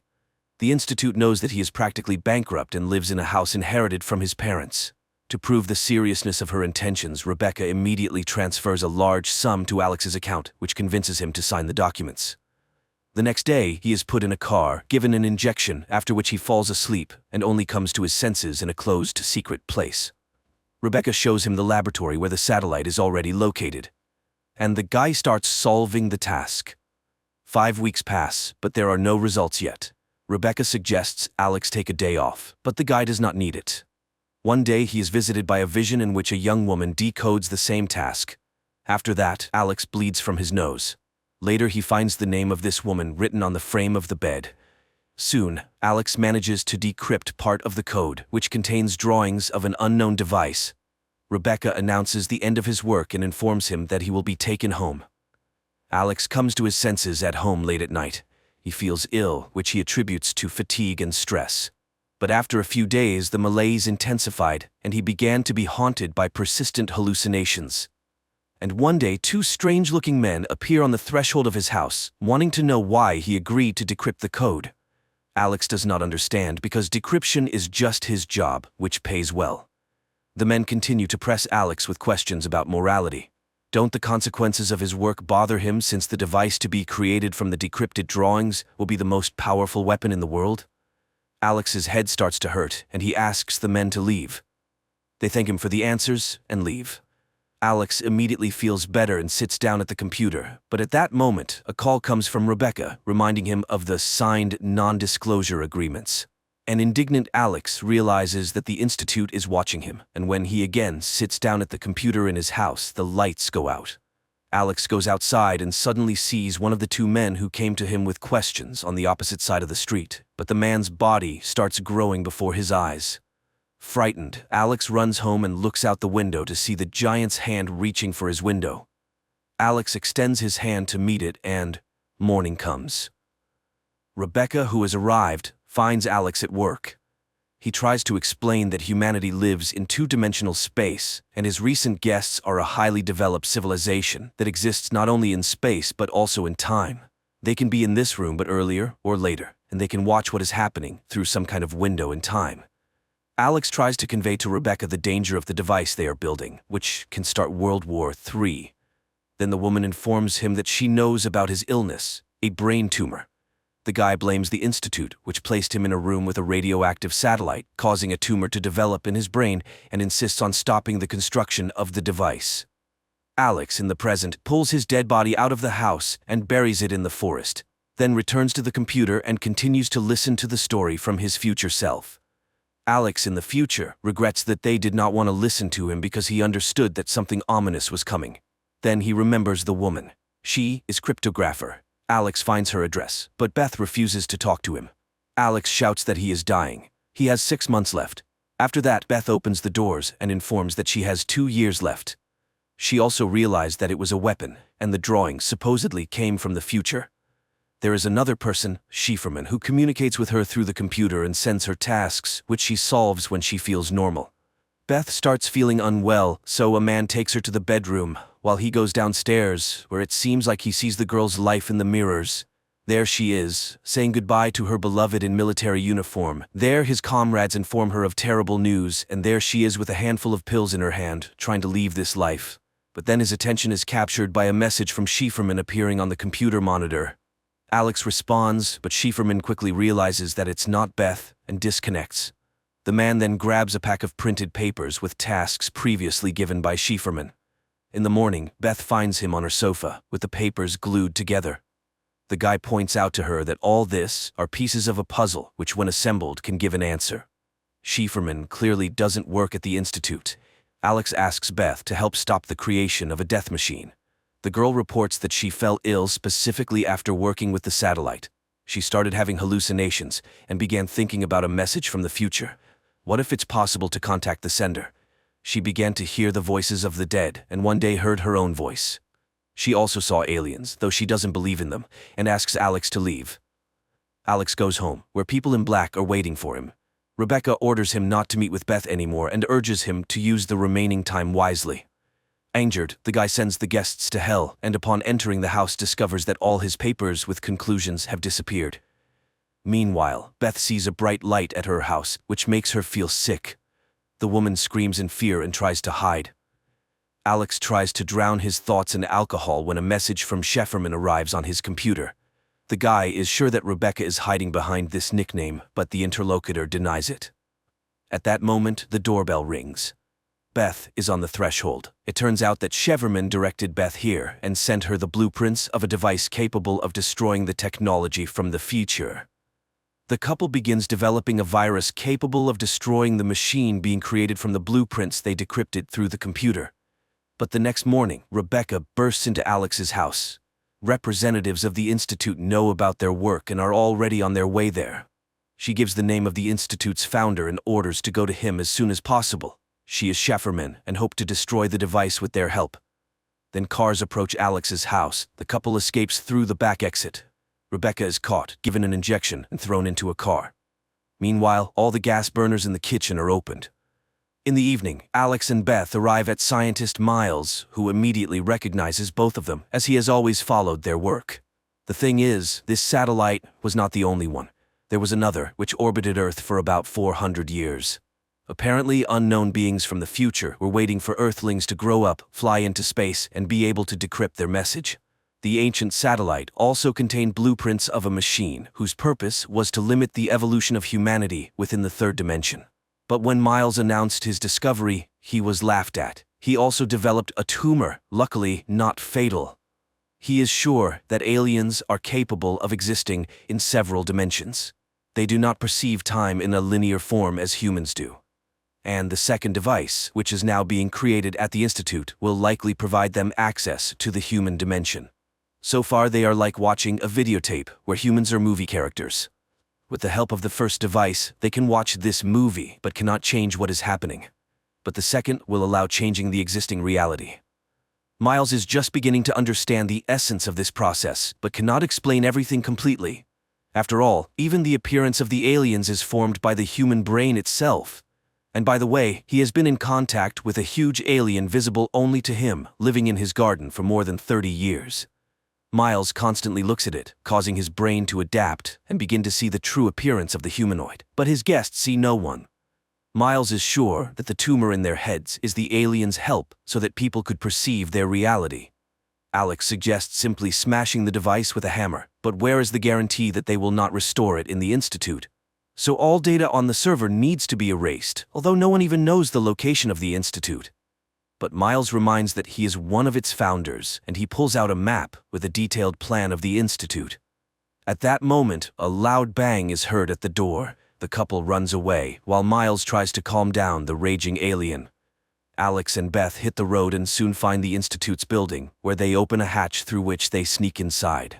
There they separate to increase the chances of finding the laboratory. Alex witnesses the strange behavior of a guard who constantly returns backward and realizes that time inside the Institute is looped. Beth also falls into this loop. Realizing the futility of her attempts to go further, the girl activates the bomb. But because of the time loop, she is unable to leave the dangerous place. Alex goes into a dark room and tries to carry the bomb further when he is overtaken by an alien and literally disintegrates the man into small particles. A minute later, Alex finds himself tied to a table. Opposite him sits a humanoid. Alex thinks he has died, but the alien denies his belief. They are simply curious about the human appearance and their experience of time. Linear time for aliens is incomprehensible and tedious, a labor-intensive cycle of empty beliefs. Humans are like in a trap, forced to constantly go through the same thing. Aliens, on the other hand, exist outside of time and space. They are in every moment. Therefore, causal connection and sequence of actions for them is a mystery. What will happen if a human no longer has to wait for something? Alex realizes humans will become similar to the appearance of aliens, but the familiar personality, the ego, dies in the moment. The alien is surprised. Death is natural, but man hides and distances himself from it. Time determines everything for a human. It is both a giver and a thief. A human sees the world as he imagined it, and what will happen when the source of projection disappears. Even with the eternity of self-analysis, man will not understand the difference between reality and illusion. With each newly born, a new reality comes. Therefore, a person always stands before choice. Alex feels very bad, and then the alien offers to return to the moment before the guy got sick, with the information he now has. Alex decides that he would not have gone to work at the institute and would have stopped all this. The alien is surprised. Why would he change his behavior if he's not able to change the situation? And then Alex admits, people do not choose what will happen. The humanoid insists, will his return to the past make a difference? Can something change? And immediately, the guy finds himself in his home, in front of the computer. He records this flash drive, realizing that nothing can be changed. The world may disappear tomorrow, but this is not news. Everything has already happened. Everything ended before it began. He puts the flash drive in an envelope and falls to the floor. The last words on the flash drive are about Alex in the past, warning Beth, and he drives to the girl's house, while Alex from the future, in his last words, asks to forget about everything and live on. Quite an interesting movie that makes you think, what if the concept of time really does not exist, and we live only here and now in one single moment? Who made us believe that there is a past and a future? And is it true that a person does foolish things, not thinking about how his thoughts and actions change his own future? Friends, write your opinion in the comments.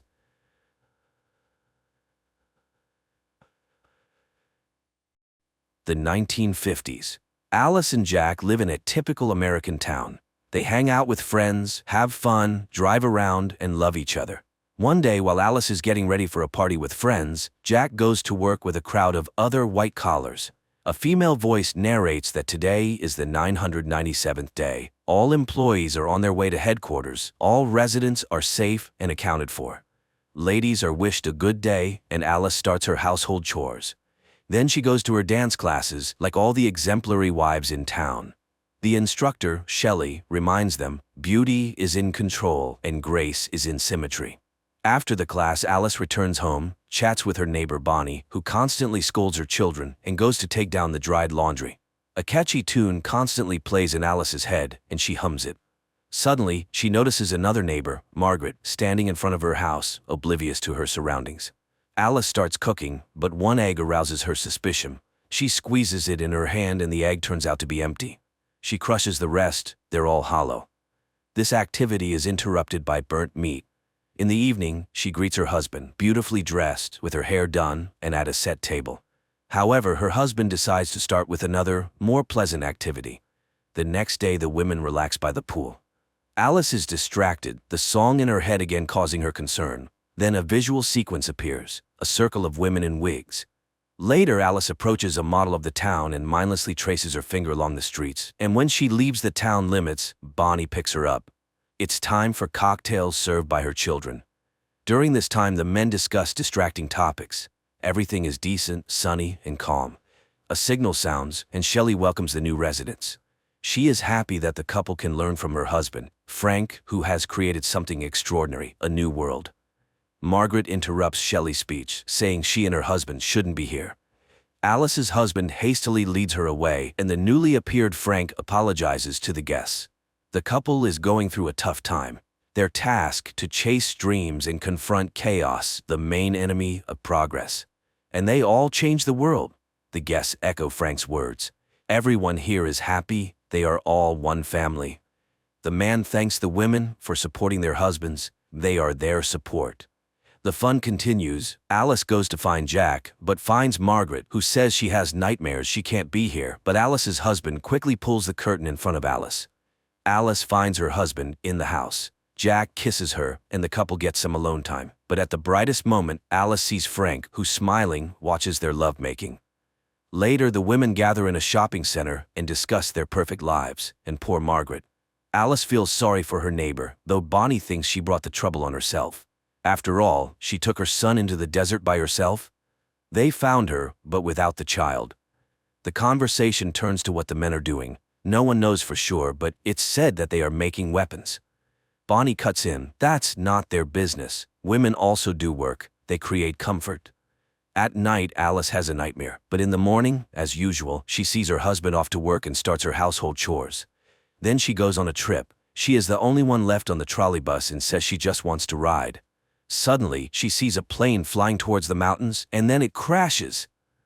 Alice yells to the driver, but he doesn't understand what she wants. She urges him to help the victims, but he is on his route and cannot deviate.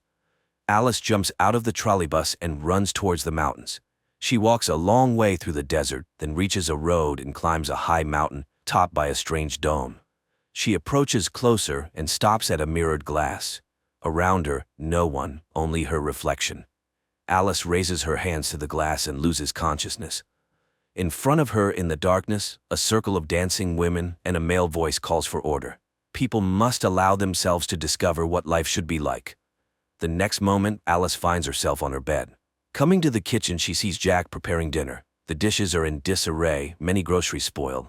Alice doesn't understand what's happening, and her husband explains that when he came from work, she was already asleep, and she returned home on the trolley bus. Alice doesn't understand. Did the driver come back for her? But now Jack looks at his wife uncomprehendingly. Alice decides she saw everything in a dream.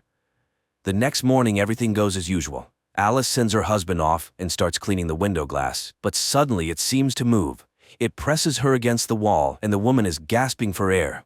The next moment, the phone rings and Alice is completely free. Margaret's voice on the phone urges her to get out of there. After all, she was there and saw it all herself. Alice again sees dancing women, but now it is herself and her friends. And suddenly, instead of her own reflection, Margaret appears, approaching the mirror from the other side and starts banging her head against the surface. Alice screams and comes to. She runs home and sees Margaret on the roof of her house. Turning to Alice, the woman cuts her own throat and falls down. Alice screams in horror, and the arriving employees pick her up and carry away the neighbor's body. In the evening, she tries to explain to Jack, but he doesn't believe his wife. Margaret is in the hospital. She accidentally cut herself while washing windows. Alice feels guilty because her neighbor asked for help. What is happening around them? She asks him to tell her what he is doing on the project, but he cannot talk about it. He asks her to stop the hysterics, which could ruin everything. At night, Alice watches an advertisement for their town and catches herself thinking that it feels like she is floundering in a pool from which it is impossible to swim out. In the morning, she is cooking and suddenly starts wrapping her head with cling film. Alice seems to want to bring herself to her senses, but even the suffocation doesn't help, and she tears off the film. The arriving doctor assures the woman that it's just nervous strain, as Alice witnessed Margaret falling. The woman again insists that her neighbor slit her own throat. The doctor suggests prescribing her pills, but Jack refuses. They will cope. The doctor assures Margaret will soon recover and return home. He leaves, forgetting his briefcase, from which Alice manages to pull out a folder with Margaret's personal file. But all the text is smeared, unreadable. Alice burns the folder. She drinks alcohol and again sees dancing women. Then she finds herself in the bathroom. Jack is unhappy. They will be late, and he brings her a dress. Then he asks Alice to think about having a child, and tonight they have a wonderful evening ahead. The couple arrives at a restaurant where all the town's residents have already gathered. A performance by a glamorous blonde is demonstrated to the audience, and Alice again sees the circle of women and Margaret killing herself. Alice feels ill, but those around her do not notice. Frank gives a speech and invites Jack on stage. He is ready to congratulate the man as he is now entering the senior expert council. He presents Jack with a token of loyalty, a ring. The audience applauds, and Jack performs a dance of gratitude. Alice, unable to watch this, runs to the bathroom. She has a vision of another Jack who has lost his job. A perplexed Bonnie finds her. Alice tries to explain something, but her friend interrupts her. Was Alice at the headquarters? Has she gone mad? She's acting like a spoiled child. Her job is to support her husband, yet she is ruining his career. And now she is behaving like Margaret. Returning to the hall, Alice watches Jack's triumph and restrains herself. In the morning, Jack reminds her that they will have guests in the evening. She needs to express gratitude to Frank. Alice greets the guests with a smile on her face. Everything, as always, is perfect. Her husband meets Frank, while Alice finishes the appetizers. The man enters the kitchen and suddenly starts talking to the hostess. He regrets that Bonnie didn't believe her, but she didn't believe Margaret either. He has been waiting a long time for someone to challenge him. The guests sit down at the table. Alice demonstratively takes the host's seat. Jack, complying, sits next to her. The conversation about nothing begins. Suddenly Alice asks why all the women in the town are from one, at most two states, and they all vacation in the same places. Jack tries to steer the conversation away, but Alice continues. They all met their husbands on a train, under similar circumstances. All their stories are the same because they are told what to remember, but sometimes they suddenly remember the forbidden. Frank is doing something with all of them. The man, smirking, reminds her of her nervous breakdown. Why isn't she getting treated? And why was she at the headquarters? Jack is horrified. She was at the headquarters? Frank continues. She broke the rules. It's the result of psychosis, but she revealed herself to him in his bedroom. Alice is stunned by such a dreadful lie, but Jack believes Frank unconditionally. The woman tries to appeal to the guest's common sense. Where do these products come from? And what's in them? But then Shelley stands up. She will no longer allow her husband to be insulted. The guests leave. Frank is disappointed. He expected something more interesting from her. Jack, having seen everyone out, returns to the house. Alice tries to convey to him that he is the most precious person to her. And she asks to leave here, anywhere, just together. And Jack agrees. They leave the house and get into the car. And then the husband apologizes to his wife, but in the next moment, employees pull her out of the car and carry her into the darkness. Alice finds herself on an operating table. Visions with her husband pass by. A doctor in a mask leans over her, in which she recognizes herself. In the next moment, Dr. Alice finishes the operation and goes home, where her unemployed husband meets her. He hasn't prepared dinner because he didn't know what she would want. There's also no hot water. Alice is very tired. She has been standing at the operating table for 30 hours, so she denies her husband intimacy. He sits at the monitor and listens to the advertisement for a new simulation. And again, a sunny morning in Paradise Town. Alice returns to her surroundings. An enthusiastic Bonnie meets her and shares the latest news. Alice hugs her children and does not notice her friend's worried look. Her husband goes to work. Alice does household chores, dances, and swims. And she meets her husband. She takes the roast out of the oven while Jack picks a record, humming a song that seems to wake Alice up. Jack walks through the dark city, entering his apartment. Meanwhile, his physical characteristics are narrated. He is absolutely fit to participate in the Victory Project with his friend Alice, and he takes on the responsibility of maintaining his wife's body's vital functions. Alice sees herself in bed, restrained and entangled with wires.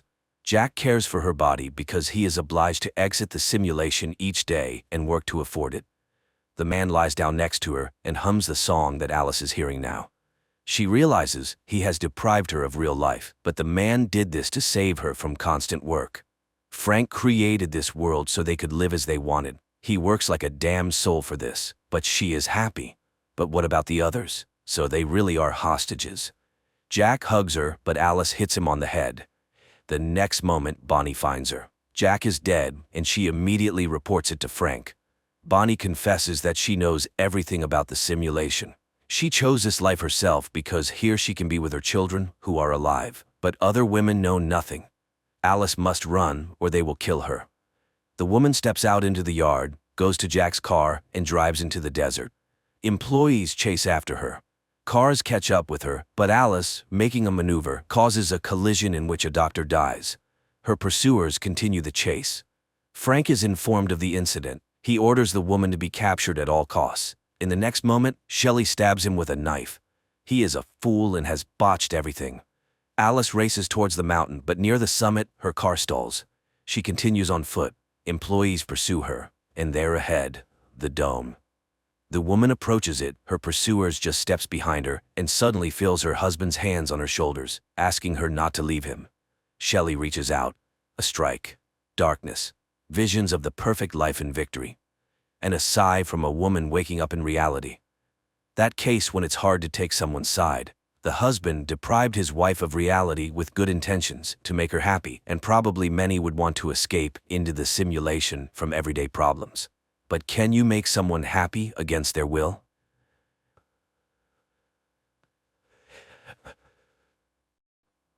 The film takes place in the small town of Vengenberg, where a young girl named Yennefer lives with a skewed face and a disgusting hump in the family of a cowman. Because of her ugly appearance, the girl is constantly mocked by the locals, and one day when Yennefer is once again mocked by a couple of local young men, the girl accidentally opens a portal to the magical Tor Lara in Aretuza, where she's met by the young wizard Istrid.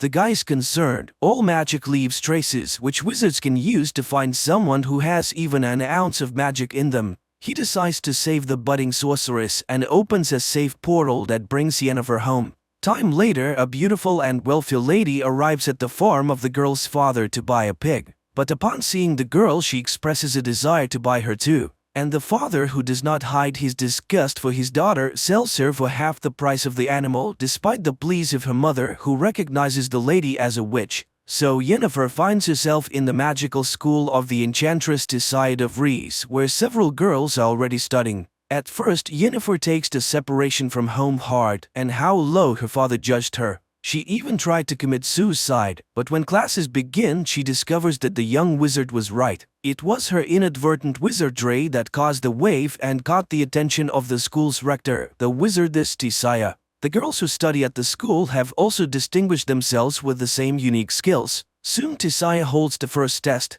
The girls must lift a stone and a flower without touching them and using a spell. Everyone more or less manages to cope with the task, but Yennefer fails. The girl stubbornly tries again and again until Tissaia stops her. Frustrated, Yennefer runs away. Later, she finds Istrid in the cave and tells him her name. Sometime later, Tissaia trains her female pupils to recognize man's greatest fear. She sees the girls in pairs and orders them to look into each other's eyes until they get inside their rival schemes. Yennefer pairs up to encourage the girl, but she again fails. Tissaia is enraged. Yennefer is useless. And this is because she's lying to herself. Even if she were a beauty, no one would love her. Although she's not the only one to whom she has problems, Yennefer shares the problems with her only friend, Istrid, who talks about her schooling. He too was having a hard time with everything. The boy offers to read his mind, and the girl succeeds. One night, Tissaia wakes the girls in the middle of a storm and takes them to the Tor Lara, the most powerful magic place in the continent, entrance to which is only open to members of the Wizard Brotherhood. Today, there will be a test in the art of controlling the flows of chaos, which requires catching lightning in a bottle. The girls do not believe in such a possibility, and some get strong discharges even after catching the lightning. Yennefer's turn comes, and she reaches up with the bottle, but it is thrown back against the wall. Enraged, she directs her power at her more fortunate opponent, Tissaia, blocking her mental blow. Later, she reprimands her apprentice she almost killed today, which means that her emotions can ruin her own. Tissaia cannot be sure that Yennefer will not go along with her feelings and harm his school, for she's to become a court sorceress, and the weak have no place near a ruler. The enchantress already doubts that there's anything in her that the wizarding chapter needs. Frustrated, Yennefer tells Istrid everything. But most importantly, the enchantress knows all about them and they won't be able to see each other again. The guy is willing to show her other, more ancient and powerful magic, but it is very dangerous. He shows her the skulls of the dead elves who built Aretuza. They were the first wizards of the continent, and they were the ones who built all the magical places. But humans came to the continent and slaughtered them. Istrid gives her a flower that can only grow where the elder blood rests and reads a spell, which by repeating it, the girl opens a portal. The astonished wizard does not understand how she managed to do it the first time, and Yennefer confesses that her real father was a half-elf who died in the purge. It was his blood that made her ugly. The boy kisses Yennefer and confesses his love. Later, she shows Tissaia the flower. It turns out that this was her assignment, to get the plant by applying the skills of false emotion. Yennefer hopes to be elevated. The enchantress promises that she will soon hear a knock and know when it is time. Meanwhile, Istrid is also reporting to his mentor Strigobor about what he has learned about the girl. One night, Yennefer hears a knock at her neighbor's door and, taking the flower, goes after them. She peeks out as Tissaia turns the four of them into eels. The enchantress knows the girl is here and orders her to come out and push her former fellow students into the water. They are now the conduits of magic for Aretuza. Yennefer performs this and then sees many silhouettes of former schoolmates in the water. Time passes. Yennefer enjoys a love affair with Istrid, applying what she has learned to enhance the effect of intimacy. Thus, one day she created a whole crowd that watched her intimacy and then rewarded the lovers with applause. The guy is amazed at her imagination. What will she come up with next time? So the day of the final rite is approaching, after which they will be masters of their own destiny. Yennefer dreams of graduating from Aretuza and returning to her native Aedirn as a powerful sorceress to show her longtime abusers and her father what she's been able to achieve. In addition, all Aretuza graduates are perfected before being sent to the different kingdoms. All physical defects are removed, which awaits Yennefer as well. The wizard in charge shows her his work, the flawless beauty of the graduates, and promises her an equally wonderful result. He suggests making her color a noble but strong gray. Tisai, on the other hand, teaches her to look in the mirror and see what Yennefer herself wants. She orders the girl to close her eyes and imagine the most powerful woman in the world. Yennefer complies with the order but does not yet see the promised beauty. Meanwhile, the chapter of wizards gathers in Aretuza to decide where their graduates should go, for all kings need court wizards. Then it transpires that one of the leaders of the council, the wizard Stregobor, knows that Yennefer is a quarter elf, which means that she will not be accepted at Aretuza, where there is a prejudice against elves. The chapter vows to send Yennefer to Nilfgaard, which the aspiring enchanter does not like. She demands an audience with the chapter, but Tisai declares herself in charge of the distribution. Yennefer is beside herself. She has no intention of wasting her life serving the king of a small southern kingdom and a lover of women. The tutor reminds her of the elven blood, and the girl understands how Stregobor knew about it. The initiation ceremony begins, which Yennefer does not attend. Worried, Istrid finds her behind a letter to her father asking him to confirm that she's his own daughter. The boy does not believe that this letter can convince the chapter. But the girl simply does not know what to do, for even if Istrid disproves his words about her origins, no one will believe him anymore. The enchanter is frustrated. He didn't know why Stregobor needed this information, and she has already missed all the initiation spells. Istrid suggests that she should go with him, for he has been offered to become an explorer. They can travel the continent and discover the unknowable. But unexpectedly, the girl cruelly ridicules his plan. She's not going to dig through the dust of the ages at all, and these are his dreams and intentions, and her opinion, as always, he does not even ask. Istrid is shocked. Yennefer is not at all what he thought she was, and he expresses his opinion that she's angry because she missed her chance to find beauty. But a girl needs power, and she didn't experience so much hardship studying at the magic school for nothing. Yennefer runs to the enchanter, who is in charge of perfection, and demands to show her art. Not even the lack of a potion to dull the terrible pain that accompanies the transformation process stops her. As the magician begins the process, Yennefer asks for her eyes and the cut marks on her hands as a reminder of her former weakness. And the wizard informs her that every magic has a price. Having been reborn, she will not be able to walk. But the girl agrees to everything, even to the removal of her womb necessary for a complete transformation. The magician reads spells, and the girl screams in terrible pain and rips the chains with which she was tied to the table. Her spine straightens, her entire body seems to melt and shift from one form to another. Finally, writhing in pain, Yennefer loses consciousness. Meanwhile, in the main hall of Aretuza, the initiation ball continues. Suddenly, Tisai sees a door opening, in which stands an unusually beautiful girl with violet eyes. She realizes that Yennefer has disobeyed her orders and hurries to take her away. But it is too late. The Aedirn ruler has already noticed the beauty. He invites her to a dance where he expresses his desire to see her as court wizard in his kingdom. Tisai has to retreat and only watch the dance of the king and the enchantress from afar. Directed based on a series of books by Sapkowski, The Witcher is quite curious, fascinating, and vivid. The atmosphere of magic, the world of monsters and steel swords transferred quite well, so the adventures of the female protagonist will be even more exciting in the next episodes.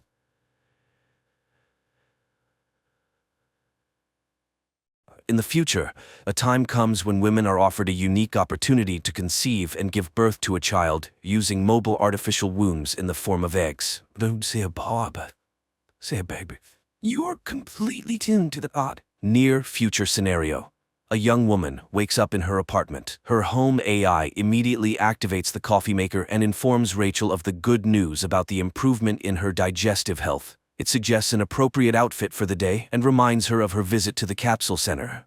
Rachel wakes up her husband, Elvie, to wish him a good morning and say goodbye before heading to work. The AI now advises Elvie on his outfit for the day and informs him that his happiness index has slightly increased. He receives a prepared breakfast and heads to the home greenhouse.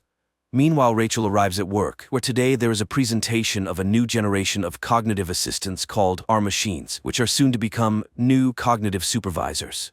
After the meeting, Rachel is invited by her supervisor, who is concerned about the possibility of her expanding her family, as they intend to offer her a promotion.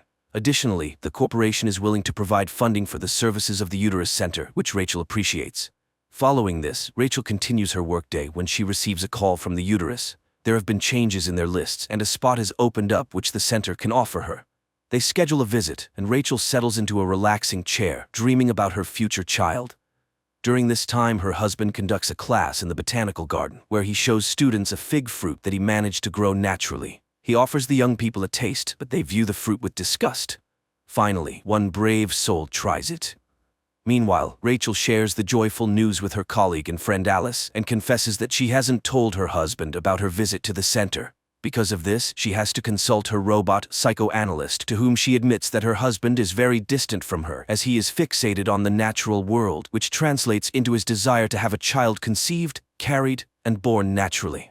The AI seeks an answer to the question of why this child would be considered natural, while one gestated in a capsule would not.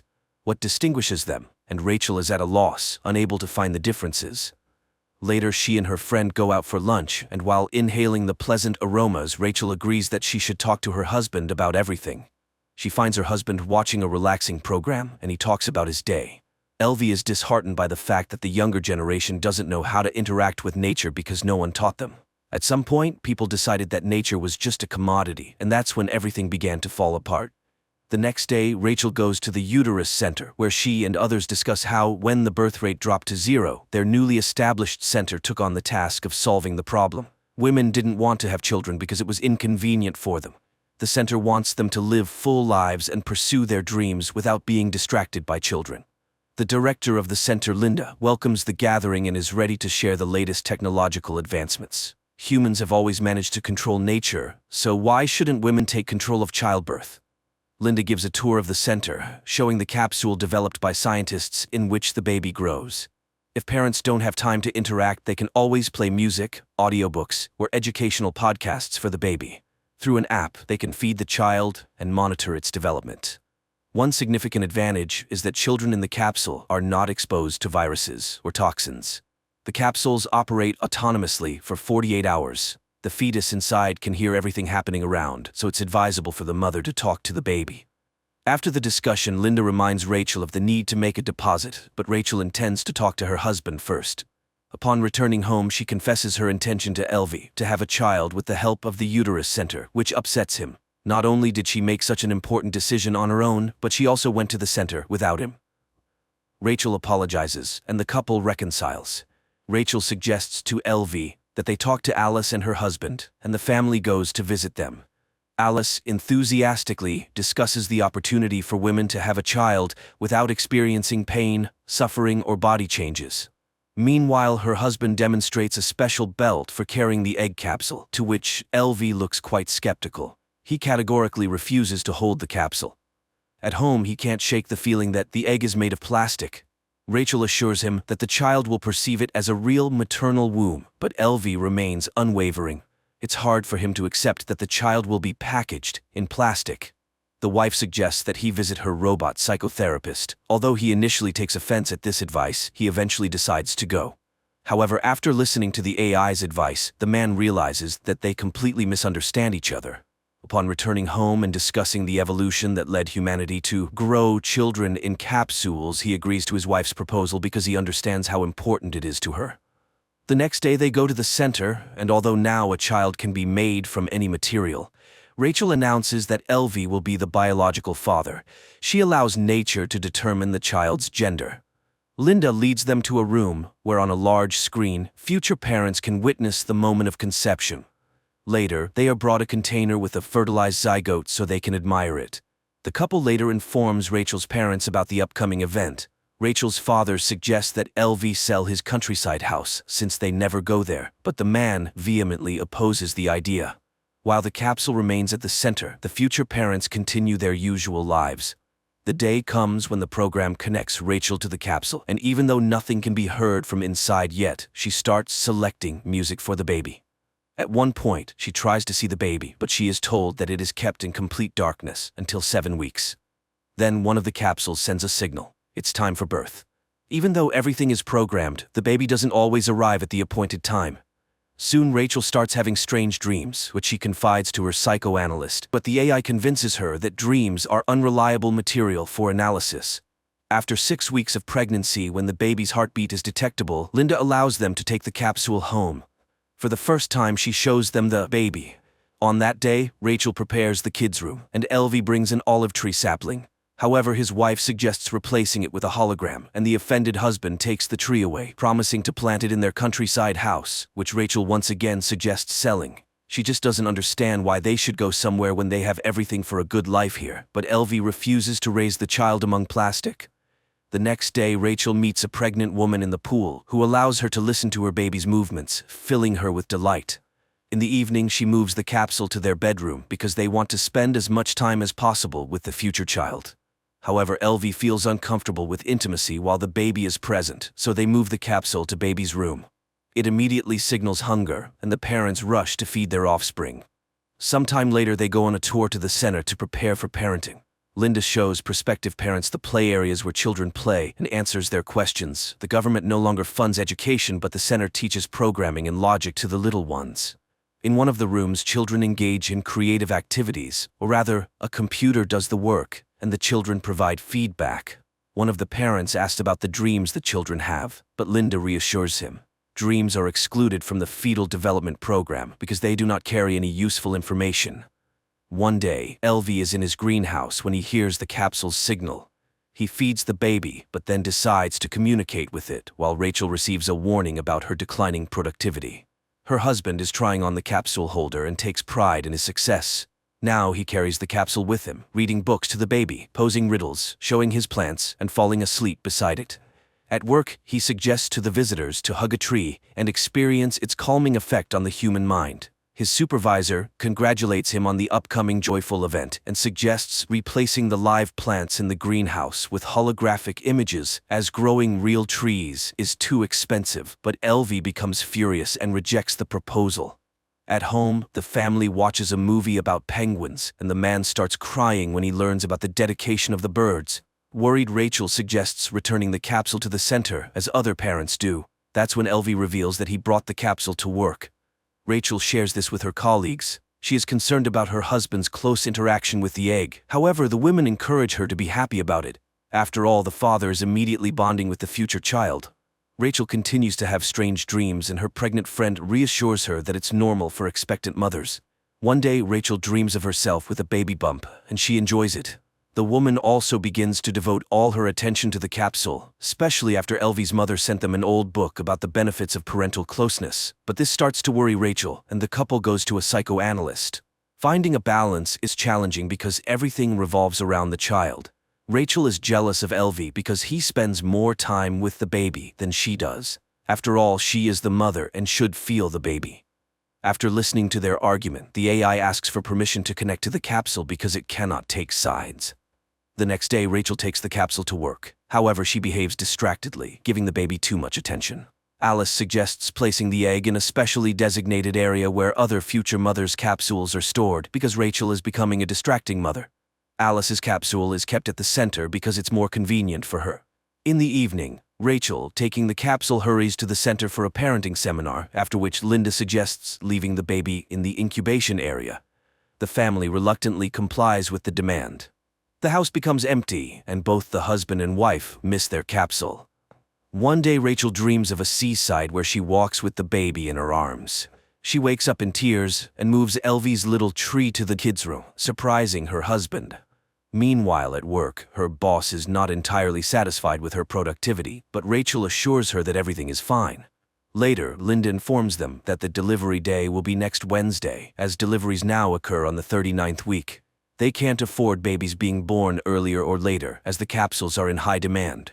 Parents must receive oxytocin, the love hormone, to prepare for the baby's arrival. However, the family shocks the director with a request to allow them to take the capsule home before delivery, even though it goes against the rules. Moreover, important personality development seminars are held every day. Linda suggests they take special tablets to regulate the baby's sleep, which greatly helps parents. The couple leaves, passing through protesting women against the capsules. Suddenly, LV returns and, taking advantage of the midwife being occupied with another patient, retrieves his capsule without permission. That night, Rachel dreams that she is buying her baby at a store, and they offer her a deal, 2 for the price of 1. Upon waking up, she wakes her husband and asks him to take her to their countryside home to give birth in nature. LV rushes to the center and informs Linda that they intend to give birth at home. However, the director is strongly against it. The capsule is very expensive and they cannot take risks, so they must return the egg as soon as possible.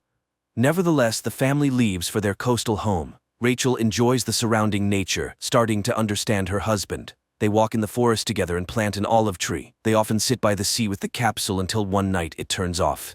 In a panic, Rachel suggests calling the center, but her husband reminds her that they still have 48 hours and they must trust the child. They are awakened by the onset of labor, requiring a code to be entered, but they can't figure it out. So LV grabs a hammer. He opens the capsule and retrieves a beautiful, healthy baby. The happy parents embrace him. Early in the morning, Rachel puts the capsule in a box, takes it to the post office, and sends it back to the center. She then returns home where her husband and son are sleeping on the bed. The creators of the film portrayed the absurdity of a possible social evolution quite delicately. Nothing terrible happened. People just became so lazy that they forgot about the joys of life. Why go out of town when you can visit a capsule garden where you lie down and inhale the scents of the forest? And why go through the process of pregnancy and subject your body to stress? After all, there's the capsule.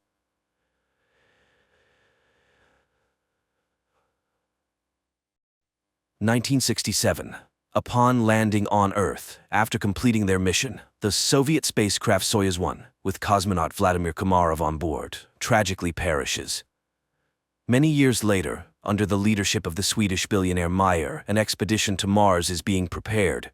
After 10 months, the crew of the spaceship Ulysses reaches the Red Planet. The captain informs the team that they have received permission to land and asks the ship's AI, named Irene, to verify everything required for a soft landing. At this time, Meyer reveals that he spent 4 years preparing for this journey, sacrificing almost all his money for it. However, the American company Zillion beat them to it by landing 2 weeks ago. The problem is that Earth has received no news from the American crew, except for one video in which they ask not to come to Mars. A dispute arises among the crew members, but the captain declares that the landing will occur in any case, and people disperse to their cabins. With 30 minutes left until landing, AI Irene begins preparations. However, an unforeseen event occurs. The ship does not detach from the carrier system, posing a threat to the entire crew. The only way out is to perform the separation manually. The commander ventures into space and struggles to free the attachments, but at that moment, the shuttle enters Mars's atmosphere, throwing the captain into open space. The shuttle almost crashes onto Mars as a system error causes a power outage. Now, they can only rely on manual landing. AI Irene goes into sleep mode, and the astronauts still manage to land on Mars. They succeeded, but their fuel is depleted, and Irene does not restart. Without the onboard computer and life support system, they have only a day to survive. Alessandra mourns her deceased husband when she sees a figure in a spacesuit through the window. After diagnosing the ship, it becomes apparent that too much fuel was consumed during the landing, and now the ship cannot return to orbit. The only option is to wait for the solar panels to power the generators, but there's a storm on the surface, and it will take 2 days, time they don't have. At this point, Simon mentions the American ship Zeta 1, which beat them by 2 weeks. It likely crashed, but there are probably batteries left. The rover sets out on a journey while those remaining on the ship try to restart the system. Engineer Basil recalls that the AI has an energy-saving function. He initiates a reboot, but Irene doesn't start. At this time, the rover finds the wreckage of the American spacecraft and one surviving solar panel, but there is no sign of the American crew. The astronauts head back but spot an unconscious person in a spacesuit. Despite their ship running low on oxygen, Jana insists on transporting the person. Nearby, they find the black box from the American spacecraft. The team arrives at the ship, but Jan refuses to let them inside, stating that 4 survivors are better than 8 corpses, so he won't open the doors. Alessandra tries to persuade the man when the discovered astronaut wakes up, And at that moment, AI Irene activates and opens the doors. Upon examination, the found astronaut knows nothing about the American crew, as he is Vladimir Komarov, a Soviet cosmonaut born in 1927 in Moscow, carrying out the orders of the USSR government. He doesn't know how he ended up here but is not willing to reveal any secrets. Komarov confidently answers questions that are consistent with his time, raising the suspicion that he may have post-traumatic stress disorder. The astronauts send a message to Earth and receive a response from the American corporation, Zillion, stating that there were no Russians in their mission. The crew of the Ulysses spaceship tries to make sense of the situation. How could Komarov, who died in 1967, end up on Mars after all these years? Is he a time traveler or an extraterrestrial? The psychologist is tasked with questioning Komarov first, and he confesses that he is hungry. Jana goes to get food while the others try to understand what has actually happened. Basil suggests the idea that Komarov was waiting for them. Meanwhile, Vladimir is eating the food brought by Jana when the woman confesses that he died 50 years ago and his family buried him long ago. Komarov takes this news rather calmly. In the meantime, the state of the ship, although it has reached stability, remains unreliable because the engines do not work and there is no fuel. So, leaving is impossible. The crew continues to keep an eye on Komarov, but he behaves calmly until he suddenly disappears. Simon searches the ship, but it yields no results. That's when the people discover that his spacesuit is missing. A part of the crew follows the heat trail tracked by Irene. The group, led by Simon, leaves the rover and continues on foot when Alessandro reports that Komarov's DNA analysis showed the presence of a third strand. He is not human. And then they catch up with Komarov, who leads them to an unfamiliar structure with a small stone pyramid on it and tells Jana that Mars has been waiting for them for a very long time. At the same time, Goldstein, the founder of the Zillion Corporation, whose ship was the first to arrive on Mars, is informed about the discovery of a person on the Red Planet who couldn't have gotten there naturally, suggesting that he was created on site. However, only AI could survive for such a long time on a hostile planet for humans. This implies the need for further study. Meanwhile, Komarov cannot explain how he opened the door and found himself in the location where they discovered him.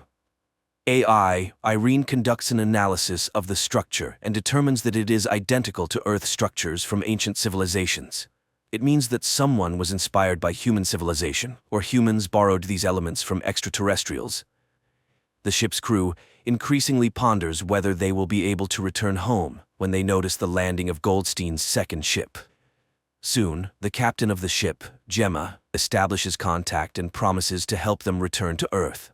However, Meyer does not trust Goldstein and advises hiding Komarov from competitors.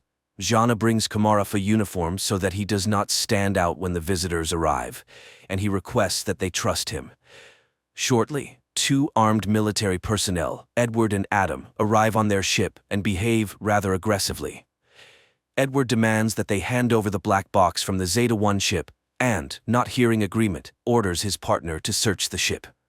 Meyer hands over the found black box and they depart.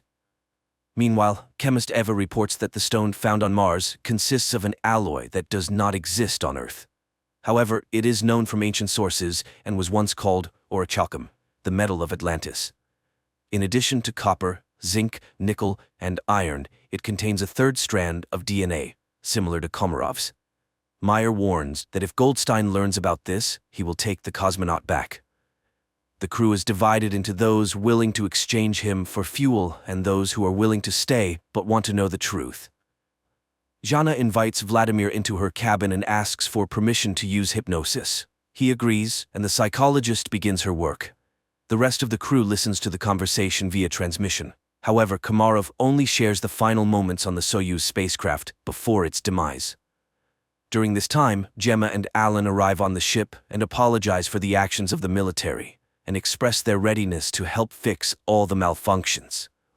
Jana remembers her conversation with Komarov, who laments the future of Earth due to humanity's irresponsible behavior.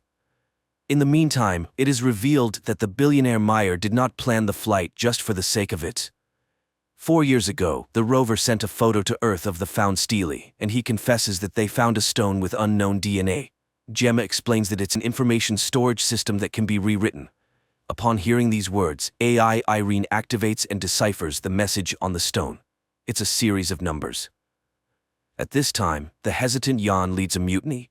He doesn't trust Meyer, who warned them about Zillion. But now, the Americans have come to their aid, and their leader, as it turns out, concealed the true purpose of the flight.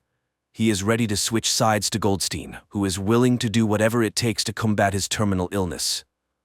Later, engineer Basil informs Meyer that Komarov is the same kind of program as the stone they found, but the most crucial revelation is that he deciphered a copy of the black box from Zeta-1, which shows that the oxygen on the ship was cut off at the moment when one of the Americans struck Komarov. This means he was there. He also activated AI Irene when he boarded their ship. After the conversation, Meyer shows Jana the photos they received 4 years ago from Mars, which, when decrypted, revealed Jana's face. This is why he brought her on the expedition. The woman is disappointed. Meyer played everyone.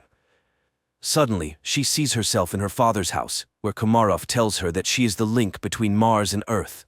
He has been waiting for her for thousands of years, and now he will prepare her to make a difficult decision. He provides coordinates on Mars where Jana should go. Meanwhile, on Earth, scientists inform Goldstein that Komarov is the equivalent of a computer, and he himself is a biological machine.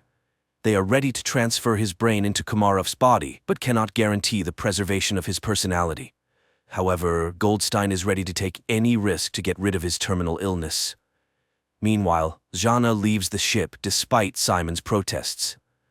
At this time, technicians Alan and Alessandra test the engine and discover that access to it is blocked, and Irene suddenly begins responding with jokes, which is entirely uncharacteristic for a machine.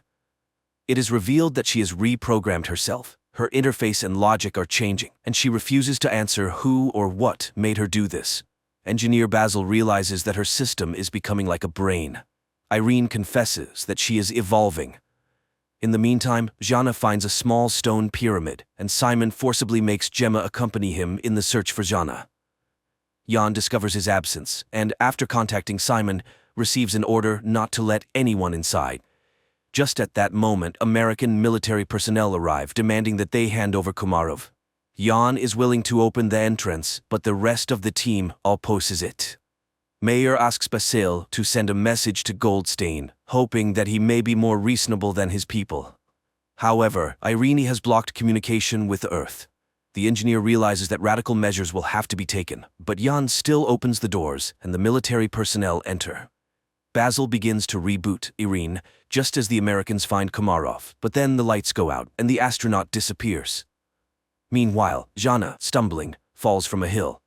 She regains consciousness but discovers that her leg is trapped between rocks, and she cannot free herself. At this moment, the enraged military officer demands that the crew explain where Komarov went. He begins to beat people, demanding to summon the captain. Desperate, Jana screams, "Is her destiny to die in a pit on Mars?" But she is found by Simon and Gemma. Alessandra notices an approaching storm. The military officer is preparing to leave the Ulysses ship, leaving the people in danger. Suddenly, the lights start flashing, and the newly appeared Komarov asks to take him back to Earth. Simon, Gemma, and Jana go together to the place indicated by Komarov and find an entrance to an underground bunker, very similar to the Petra tomb.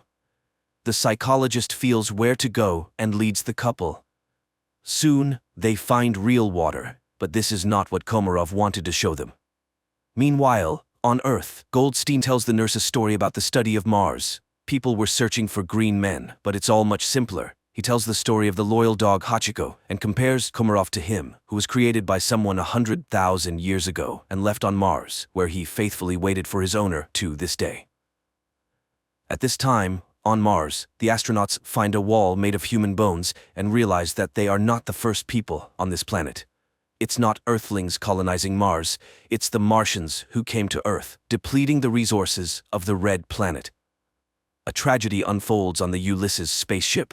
The cowardly Yan grabs a gun, intending to get on the American ship at any cost to return to Earth, and shoots Komarov. Jana immediately falls in excruciating pain and Gemma flees. Alessandra tries to help Komarov, and Simon helps Jana, but the Russian cosmonaut dies, and Jana stops breathing too. Then Simon removes his helmet and, surprised by the presence of air in the cave, performs artificial respiration on her. The girl regains consciousness. Gemma walks toward the Ulysses ship when she's informed of Komarov's death and the approaching storm. Meanwhile, Meyer secretly goes in search of his crew members because the Americans refuse to take the Billionaire's team back to Earth. At this moment, a recovering Jana sees the light in the bunker and leads Simon to it. Upon coming out, the astronauts see a figure in a spacesuit in front of them and recognize Komarov. Meyer finds the entrance to the bunker and catches up with Simon and Jana while heading toward the light. He is amazed by the presence of a living Komarov who suddenly tells them that everything ended here a long time ago. People realize that this is the North Pole of Mars, but how did they get here? Komarov explains that this planet was once inhabited by a species that went extinct because it went astray. And that species was humans. A group of survivors settled in this place but ended up killing each other when resources ran out. The rest of them flew back to Earth. Plato called them the Atlanteans. Komarov continues to talk about how he waited for thousands of years for Jana, who embodies qualities of both branches, human and Martian AI. Only she can save humanity from themselves. She must decide whether humans deserve a second chance. Their conversation is interrupted by the military officer who intends to take the psychologist back to Earth. The American aims his weapon at the cosmonauts, and Jana seeks help from Komarov. Suddenly, the military officer starts gasping for breath and falls. Upon returning to the ship, Simon orders them to prepare to depart. Meanwhile, Gemma from the Zillion ship tries to contact her associates, but none of them respond. She decides to fly back to Earth alone. The Ulysses crew heads to her ship, trying to establish contact with her and informing her about the deaths of the military personnel, but she doesn't respond. That's when Meyer starts speaking, recalling their past relationship, and confesses that he's no better than Goldstein because he's willing to do anything to ensure his name remains in history, even betraying his team. However, she's not like that. She won't be able to live knowing she has ruined people. Suddenly, Gemma's voice is heard, asking them to hurry. Goldstein has heard that Gemma has decided to take the Ulysses crew back to Earth and has blocked the control panel of the Zeta-2 ship before takeoff. The people on the ship prepare for their impending demise, and Jana asks Mars what she should do. Everything she saw and heard on the red planet flashes through her mind, and, with sheer willpower, she removes the control panel's block. Suddenly, an armed military officer appears in front of the ship, intent on damaging the engines with his weapon. Simon is about to step out to stop the madman, but Jana beats him to it. She aims the weapon at the American, but informs him that Mars will be the one to kill him. The military officer falls. The countdown for liftoff begins, and Jana realizes that there's no time to return. She bids farewell to the crew, confessing her love for Simon. The ship takes off. Suddenly, Meyer notices that it's dark at the North Pole of Mars. This means that they couldn't have been there just a few minutes ago. They truly were at the North Pole of Mars, but in the distant past when the red planet was still suitable for life. At the same time, Goldstein is informed of the ship's return, and he's beside himself with rage, declaring that he will go to Mars himself, and that's where the first season ends.